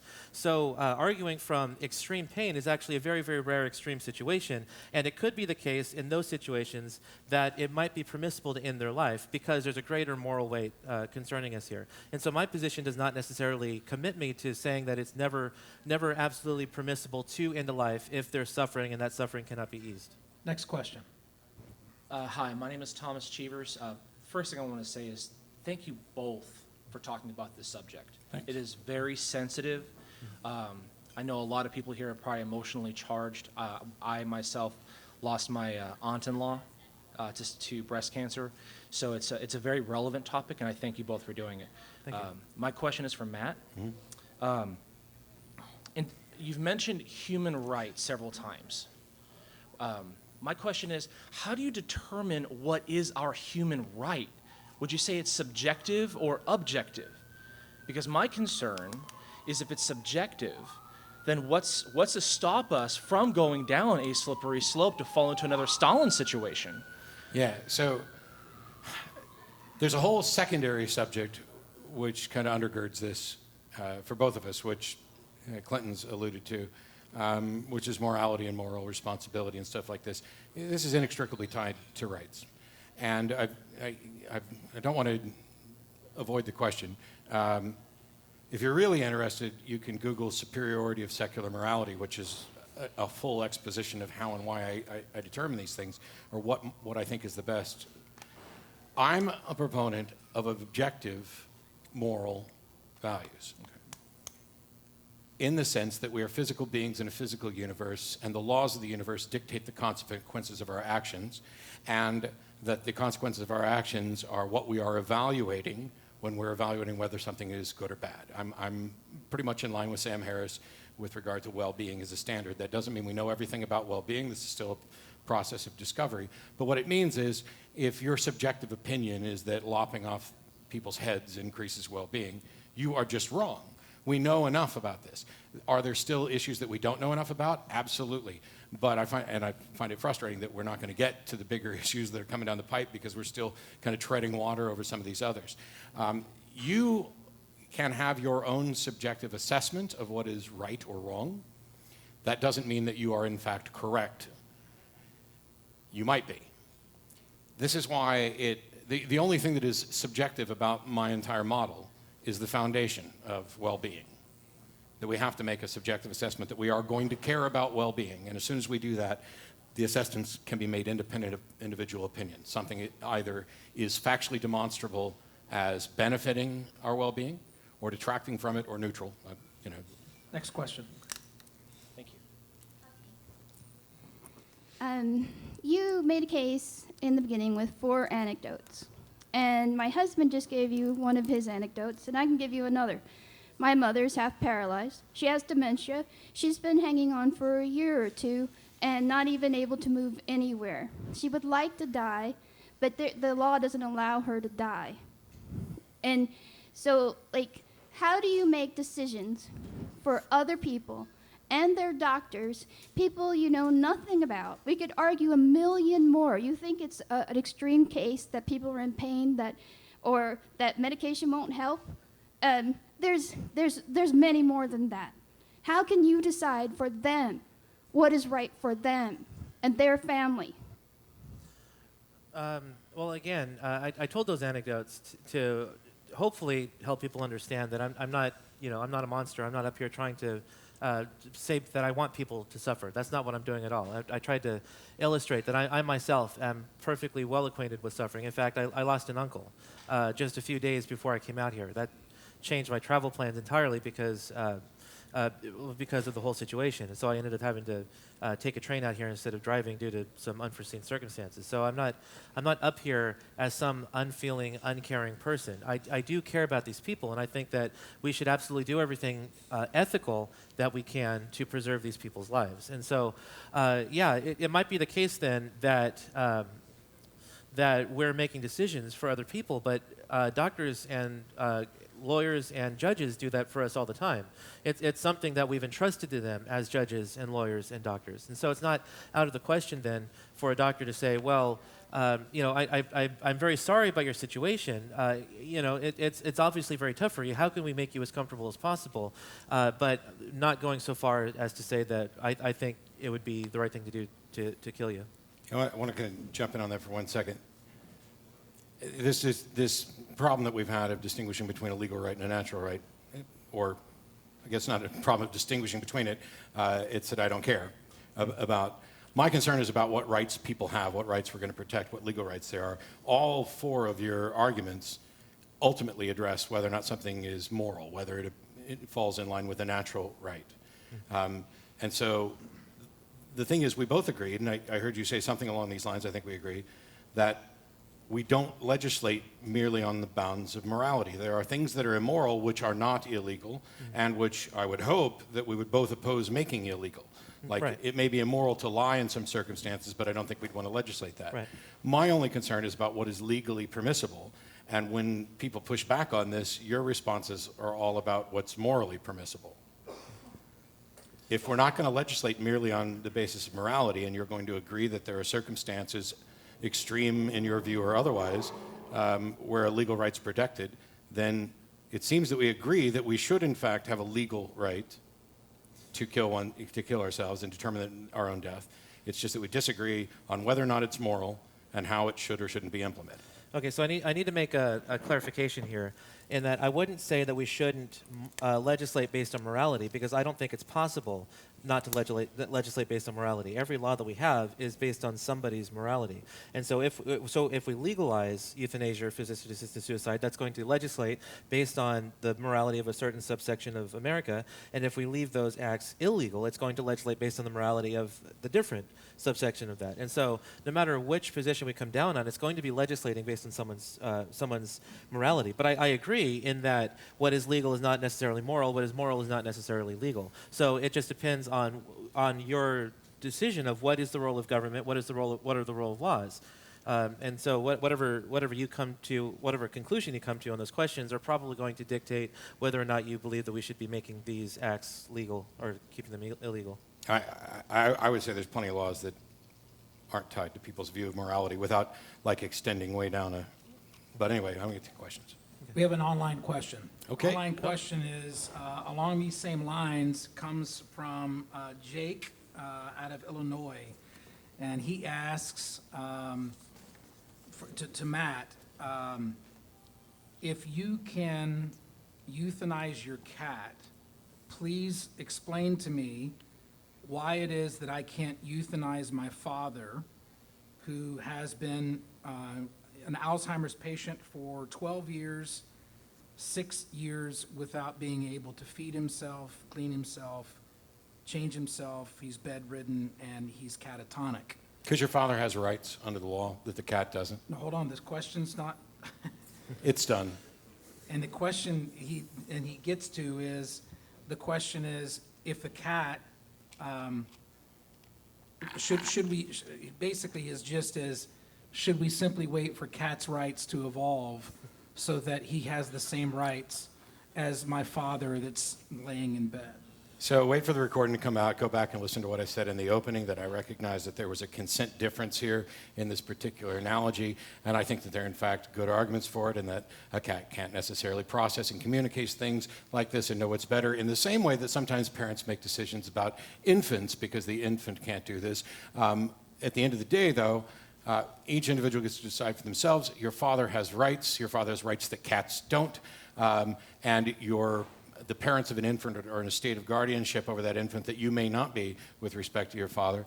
But once again, all of this is about what are the boundaries and how we're going to legislate this right to die, not whether or not we should have a right to die. And a right to die and a right to control one's death is not a right necessarily for anyone else to kill you without your consent, period. Next question. My name is Scott Hudson, and again, I would just like to thank you guys for being bold enough to have this conversation in public, and especially you, Matt. I know that you come down here and you're always willing to do debates on different topics. I know that takes a lot of work to prep for, so really appreciate that. Thanks. I guess I have two clarifying questions, but you can do the same thing you did before. My trip here was much shorter than Clinton's. But my first clarifying question was, would you agree that just because we can't prevent something, it doesn't follow from that they have a right to do that action? Sure. And then my second question would be, early on you had mentioned that just because, or you didn't want to ground rights in what the government said, but you also said that you may not have the right to do something, but you should have the right to die. So I guess my clarifying question would be, is that not recognizing something that the government is unnecessarily restricting, since you said we should start off with all of these rights and the government restricts certain ones? Yes. But it seems to me that there would be a conflict there, since to make the case that one should have the right to die is acknowledging to the government that they are mistaken in this instance. Yes, just like they were mistaken when we said women should have the right to vote. Right, but doesn't that mean that you're acknowledging, or in order to say should or ought, that's a prescription. You're seeing it, like it's clear. I'm recognizing that there is a preferable set of circumstances under which this right is granted rather than denied, and I'm informing the people who grant or deny rights that they're wrong. So they do grant rights. Yeah. But initially you said they didn't. No. I absolutely said that they did. Okay. So well, perhaps I missed rights, legal rights, are codified and protected by the governing legal body. This is the distinction I tried to make a couple times. There's a difference between what right I currently have versus what right I think I should have. And then that may also be distinct from what right I actually should have if we're going to talk about legislating a particular view about whether or not it makes a better world. You have to actually make a case for that. So for the longest time, the United States government prevented women from voting. People got together and said, hey, that's a right we should have, and now they have it. Okay, perhaps I misunderstood. Okay. Thank you. Hi, this is for Mr. Wilcox. I guess my question is, what's your stance on somebody who requests to not be resuscitated if their heart were happen to be, stopped during an operation or for whatever reason? And do you think that if the doctor consented to that request, are they assisting with the suicide? Yeah, that's a good question. I think that in that situation it's permissible because a doctor is not killing somebody by abiding by the person's request and not resuscitating them. They're allowing whatever it is that killed the person to kill the person. So they're not actually responsible for the person's death, especially if what they're doing is just abiding by the wishes of the patient. So what if a person just flat out refused medical treatment and their intent was for this, whatever they've got, to kill them, even if it was treatable? Should they be allowed to refuse medical treatment? I think they should. I don't necessarily. I'd have to have more information. I don't necessarily know if that would be morally permissible for them to do it. But I believe that, as far as medical ethics is concerned, a doctor is morally obligated to abide by the wishes of the patient. And so, if the patient that can open me up. I should say within reason. Within reason, they are obligated to respect the wishes of the patient. And so, obviously, because you might bring that back around to euthanasia. I don't think a doctor is obligated to euthanize someone if they wish it, but I do think that they're obligated not to operate on someone or not to give them medication if the person flat out doesn't want it.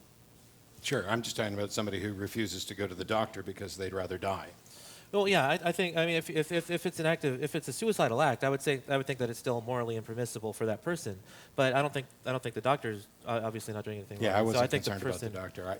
Okay, This so was I would all just about say the intent of the individual. Okay, so I would say for the person, him or herself, I think that would be impermissible to do. But again, like you were saying, there'd be no way to prevent that. So. I just want to thank Matt and the other gentleman for coming down here and talking about this. His name's Clinton. Yeah. His name is Clinton Wilcox. I'm sorry. And we've my actually memory's debated really once bad. before on a podcast. Oh, we have, yeah. Awesome. Thanks, Clinton. If you have trouble remembering, just thank Hillary.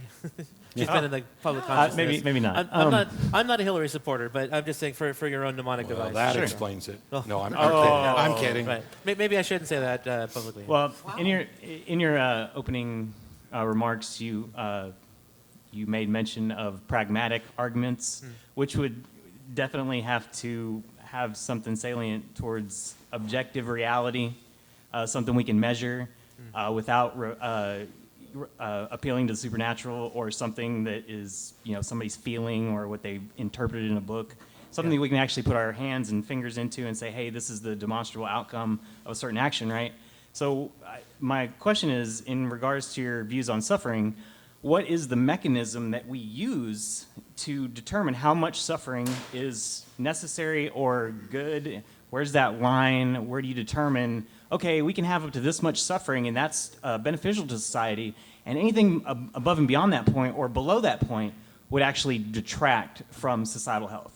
Yeah, I think that's kind of an interesting question, but it's not one that I'm really prepared to answer because I think this kind of brings us back around to utilitarian thinking. Like there's an ethical worldview that's utilitarian, in which we should maximize pleasure and minimize pain. And I've never been persuaded by that worldview because it's like I'm not sure how you can quantify pleasure or pain or suffering or anything like that. So I'm not sure I can really give you a quantifiable answer or any sort of mechanism to say, other than to say that I went through suffering as a kid. I'm not sure, maybe I might want to change it if I had to do it again, or maybe not, because it's made me who I am today, and it's probably made me a much more compassionate person, the suffering that I went through. So I'm not sure if I would change it or not. So I really can't quantify how much suffering I think is there. I just think in general, while we should remove some suffering, especially if it's intensely painful, I think that removing all suffering from a person's life would probably be a detriment to that person. And I'd like to hear if Matt thinks that's a valid premise.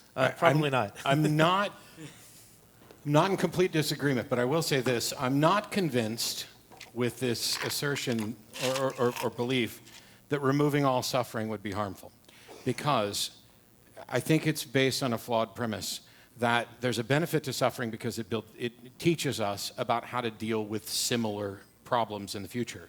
But if you eliminate all suffering, then there are no similar problems to deal with in the future.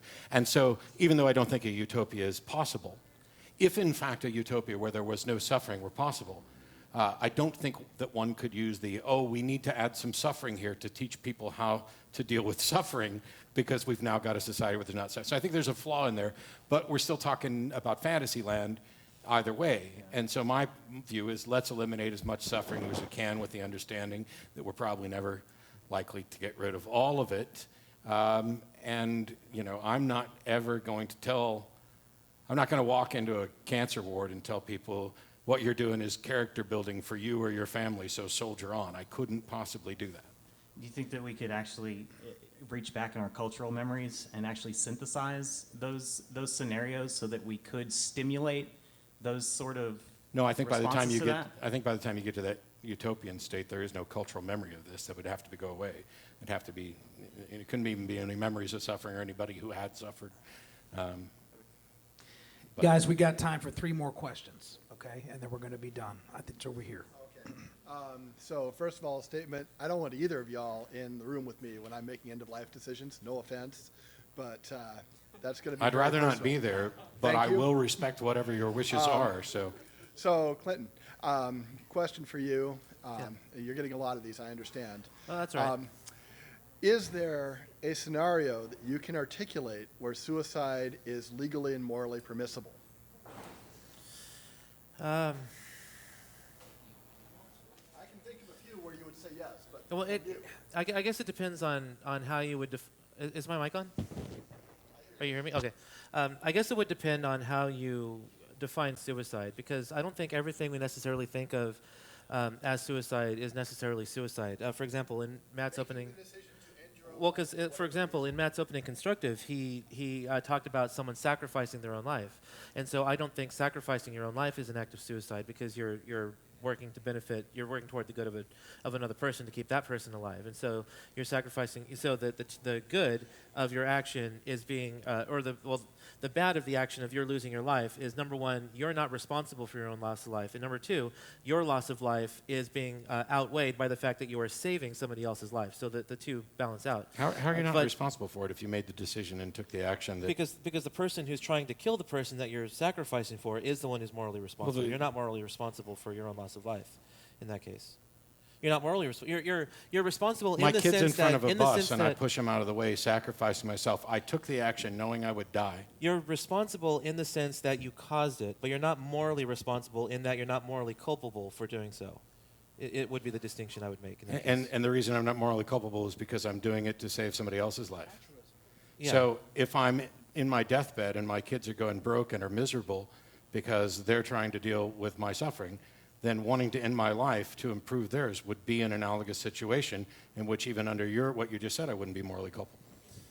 Possibly, and if that's the case, then again we're dealing with an extreme case, and I would say that even if I were to conclude that that might be a morally permissible sacrifice, which I'm not sure if it is, I'd have to think about it because I haven't really thought about that kind of situation. I just don't know why we keep going back to extreme, because I bet if we did a show of hands, there's Well, at least a few people in this rather small room. Well, that have dealt with because that. the reason that we're dealing with extreme is because we're dealing with extreme cases. The majority of euthanasia physician-assisted suicide cases do not have to do with extreme pain. They have to do with people wanting to preserve their own Yeah, dignity. but this debate is whether we should have a right to die, which I guess you've already Right, conceded and so, that we should. No, we shouldn't have a right to die. That there might be overriding moral concerns that might, on a case-by-case basis, justify it.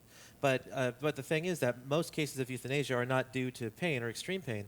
They're due to people wanting to preserve their dignity or wanting to control their own time and method of their death. Which I'm actually in favor of too, by the way, but, you know. Yeah. So when it comes to any acts of suicide that might be permissible, again, I would say it depends on how you define it, really. Because if you're talking about acts of sacrifice, I think acts of sacrifice are permissible, but I don't think they count as acts of suicide. And so if we're just talking about... Okay, well, that's fine. I mean, I'm not here to force you to make any sort of decision. I'm just here to present my view as I see it. So I'm not here to try and force anyone to make any decision either. Evening, y'all. I appreciate you guys both being willing to enter into the discussion. I'm a medical student, and so I wanted to present just this question for you guys with regard to what we take as physicians, the Hippocratic Oath, the principle primum non nocere, first do no harm. And I will read just, this is the modern English translation. I will use treatment to help the sick according to my ability and judgment, but never with a view to injury and wrongdoing. Neither will I administer a poison to anybody when asked to do so, nor will I suggest such a course. So my question for you all is, especially with regard to the question of euthanasia, physician-assisted suicide, how would you deal with that in dealing with the individual, but also the physician? Yeah, so I know that as views have changed, as we've gained a better understanding of things, I would say a better understanding, maybe some people wouldn't. Physicians' views of the Hippocratic Oath have come in conflict. And it reminds me a little bit of going to Alcoholics Anonymous and giving it up to a higher power, and they want atheists to go there so higher power can mean anything you want. And perhaps in the Hippocratic Oath they're saying, well, this is antiquated language about, administering poison under these circumstances, but I want to value the quality of the individual's lives and the individual's wishes. And so I think that in this circumstance, based on what we know about this condition and all these other things, that the path of least harm would be to actually assist. It may be the case that you don't have to toss out the Hippocratic Oath, but not to put too blunt of a point on it, I don't give a rat's ass about the Hippocratic Oath. I care about what physicians actually do, and I'd like to think that we might have learned a little bit more about death and dying and dignity and compassion and what responsibilities we have to each other since the time that was first uttered. And I think that what we're seeing from a good portion, perhaps not all, of the medical community is a recognition of those same things. And maybe it needs to be replaced, but I'm not all that big on oaths. I promise to tell the truth, the whole truth. People are still going to lie. You're doing this under penalty of perjury. All these things. You can give oaths and be dishonest about it. What I care about is what are physicians actually doing to A, prevent these situations in the first place. And that's not just physicians, it's research, scientists, et cetera. And then B, what are they doing in those situations where they have to exercise human dignity and compassion and try to help out somebody who no longer wants to live and who may in fact be better off, or is at least convinced that they and their loved ones would be better off if they no longer exist. So the oath part really, I think the medical ethics community has a lot more to worry about than whether or not our current views are consistent with an oath we say. I don't want to completely diminish it because then now you're into wedding vows or your military oath or anything like that. But I'm far more concerned with the practical matters of it than whether or not our current ethics understanding is consistent with an antiquated oath. Yeah, and so, contra Matt, of course, I mean, we come at this from a different perspective, but I do care about oaths. That's one of the reasons why I oppose divorce in most situations, is because it is a violation of your marriage vows. But when we talk about an oath, if doctors have taken an oath to do no harm, then of course, as Matt was saying also, I kind of agree with him, it depends on how you define the term harm. And there may be a discussion there that you might define harm as, well, if you leave someone in agony and don't kill them, that might be doing more harm to them than killing them. So it really kind of depends on how you define harm. And so whatever the intent was when they took the oath, I would say would probably obligate them to act in accordance with the way that they took the oath with, because if they don't, then they're violating that oath, which I think I feel an obligation to the truth, and I think that a doctor should feel that same obligation. Now, I am glad that you brought this up too, because the medical profession has traditionally been very Aristotelian in its worldview, and it's been fairly recently that they've kind of switched to a more utilitarian viewpoint. But even the way that we talk about, for example, the functions of the human body is very Aristotelian. What's the function of the heart? Well, the function of the heart is to pump blood. If it doesn't pump blood, then it's not acting in accordance with the way that hearts should act. And so this actually kind of plays back into why I wasn't able to give a very full defense of my view of rights earlier, is because I also come at it from a natural law kind of perspective. And it takes a little while to justify, it takes more time than I had to really justify why having natural rights or having natural needs to fulfill translates into a natural right. And so that's kind of why I was kind of struggling for it. But again, considering that these are ancient, this is an ancient oath, then of course there's always the possibility too that a doctor could just kind of remove that altogether from the oath. And then when he takes the oath, he wouldn't be violating it. So there are ways around it from taking the oath. I would think that a doctor probably shouldn't do that, because I think it's a good thing not to euthanize somebody. But again, there are ways around taking that oath that wouldn't then mean that the doctor is violating it by committing euthanasia or assisting in suicide. One super quick addendum to this, if I may, because you mentioned the original intent of the oath. Yeah. And it won't come as any surprise.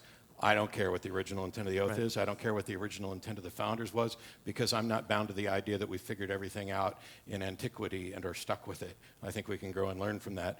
And if the old oath, its intent, doesn't match with our newer understanding, which we can demonstrate is better, then the original intent's irrelevant and the oath needs to go. Last question, right here. Hi, Okay.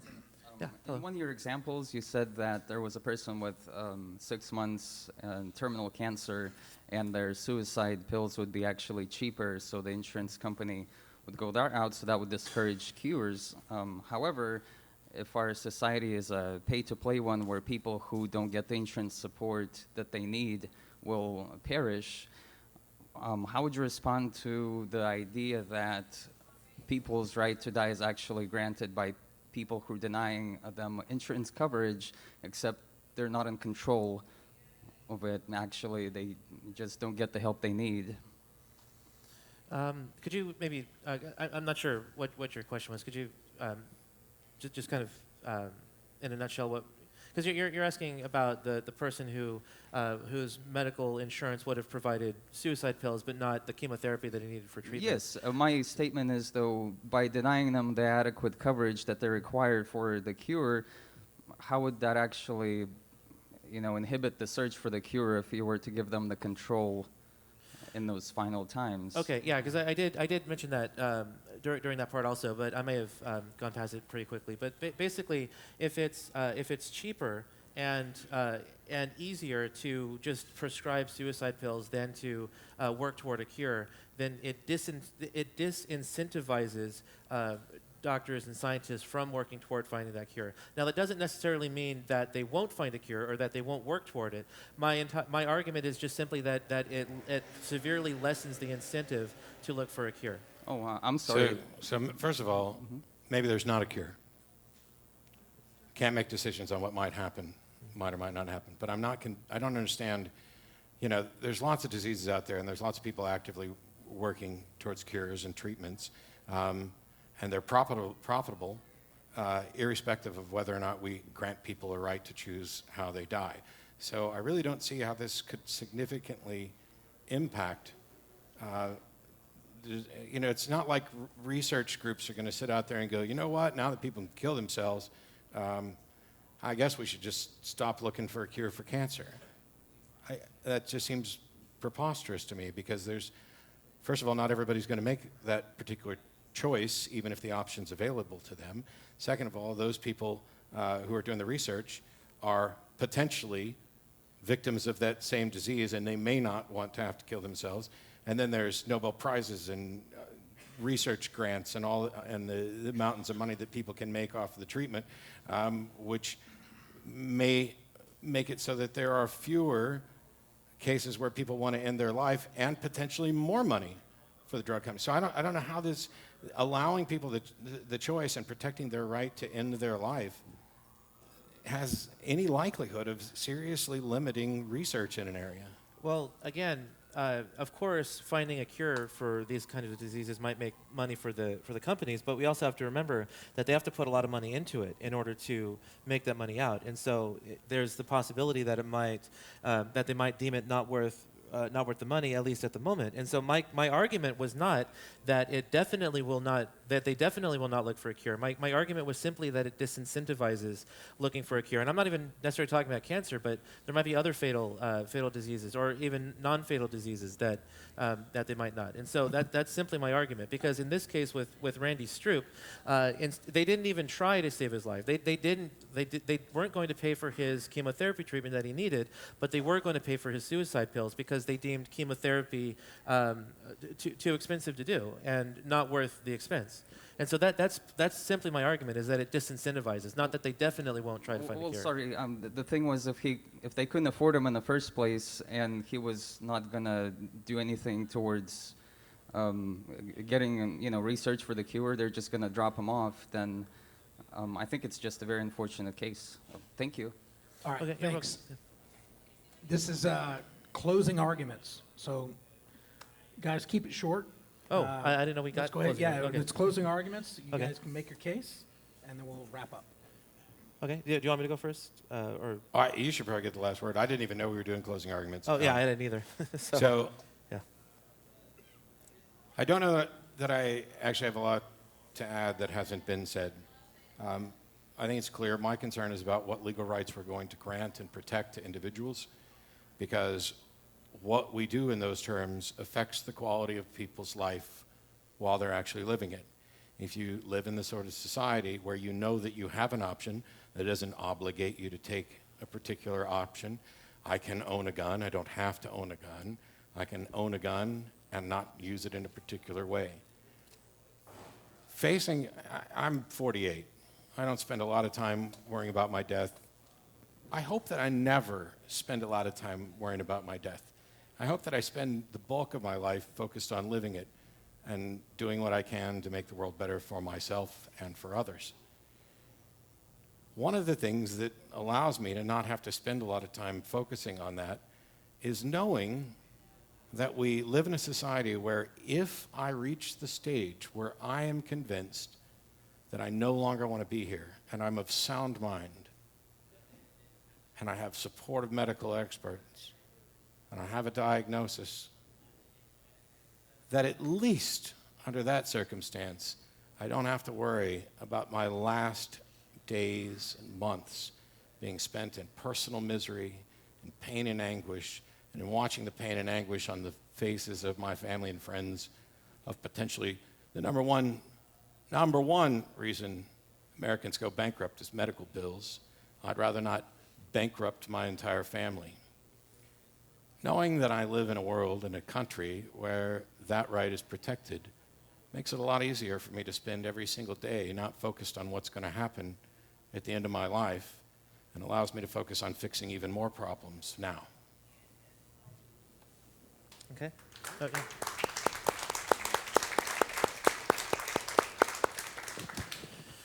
Okay, and like Matt, I don't have a closing speech prepared, because I didn't know we were going to be doing closing remarks. But so I'll just again reiterate that that I myself am well acquainted with suffering. In fact, I know that I have a great potential for suffering in the future because I actually have rheumatoid arthritis staring me in the face. And so thinking that people would oppose things like euthanasia or physician-assisted suicide because they don't know what it's like to suffer is just not a good thing to believe, because those of us who oppose it know what it's like to suffer. And we're not trying to say that we want people to suffer or that we're trying to force people into suffering. I presented several arguments here from natural rights, from the purpose of suffering, and my two pragmatic arguments. And whereas Matt was saying that he didn't really care about the kind of arguments I was presenting because of that, I think that these arguments, at least, whether or not you think they're successful, I think they at least give us pause and give us reason to suspect that there might be something to this. And so if we do in fact have a right to die, or if we do in fact have a right to life and not a right to die, then we might sympathize with people who are going through suffering, and we'll want to make them as comfortable as possible. But it's important that when we're acting compassionately, that we act compassionately but ethically. And so if it really is wrong to kill somebody despite their suffering, then we need to make them as comfortable as possible, but it would not be permissible to end their life. And again, my position, as I stated, does not necessitate that I hold that it's always impermissible to kill someone's life if they're having extreme suffering and there's no way to alleviate it or render them unconscious. That's an extreme case. My position does not necessitate that I hold that view. But we also have to remember, though, that euthanasia encompasses more than just extreme suffering. People argue if you're in a persistent vegetative state, you ought to be killed, or if you're in a coma with not really necessarily irreversible, but with no real hope of coming out of it. There are other situations that we're talking about, and so those kind of situations weren't really addressed much in the cross-ex or in the Q&A, but I did bring them up during my own presentation. And so even if we're not talking about people with extreme suffering, I think that there are still cases of people in comas and persistent vegetative states which we should not be killing as well. And so, again, my view is not based on wanting anyone to suffer, but it's just based on what I think the ethical thing to do is while we're being compassionate. And so, again, I want to thank you for allowing me to come out here and talk to you. And I hope I at least gave you something to think about, even if you weren't ultimately convinced. But again, I thank you. So. Thank you, gentlemen. We appreciate everybody coming out. This video is made possible by supporters of the Atheist Debates Patreon project. You can find more information and add your support at patreon.com/atheistdebates.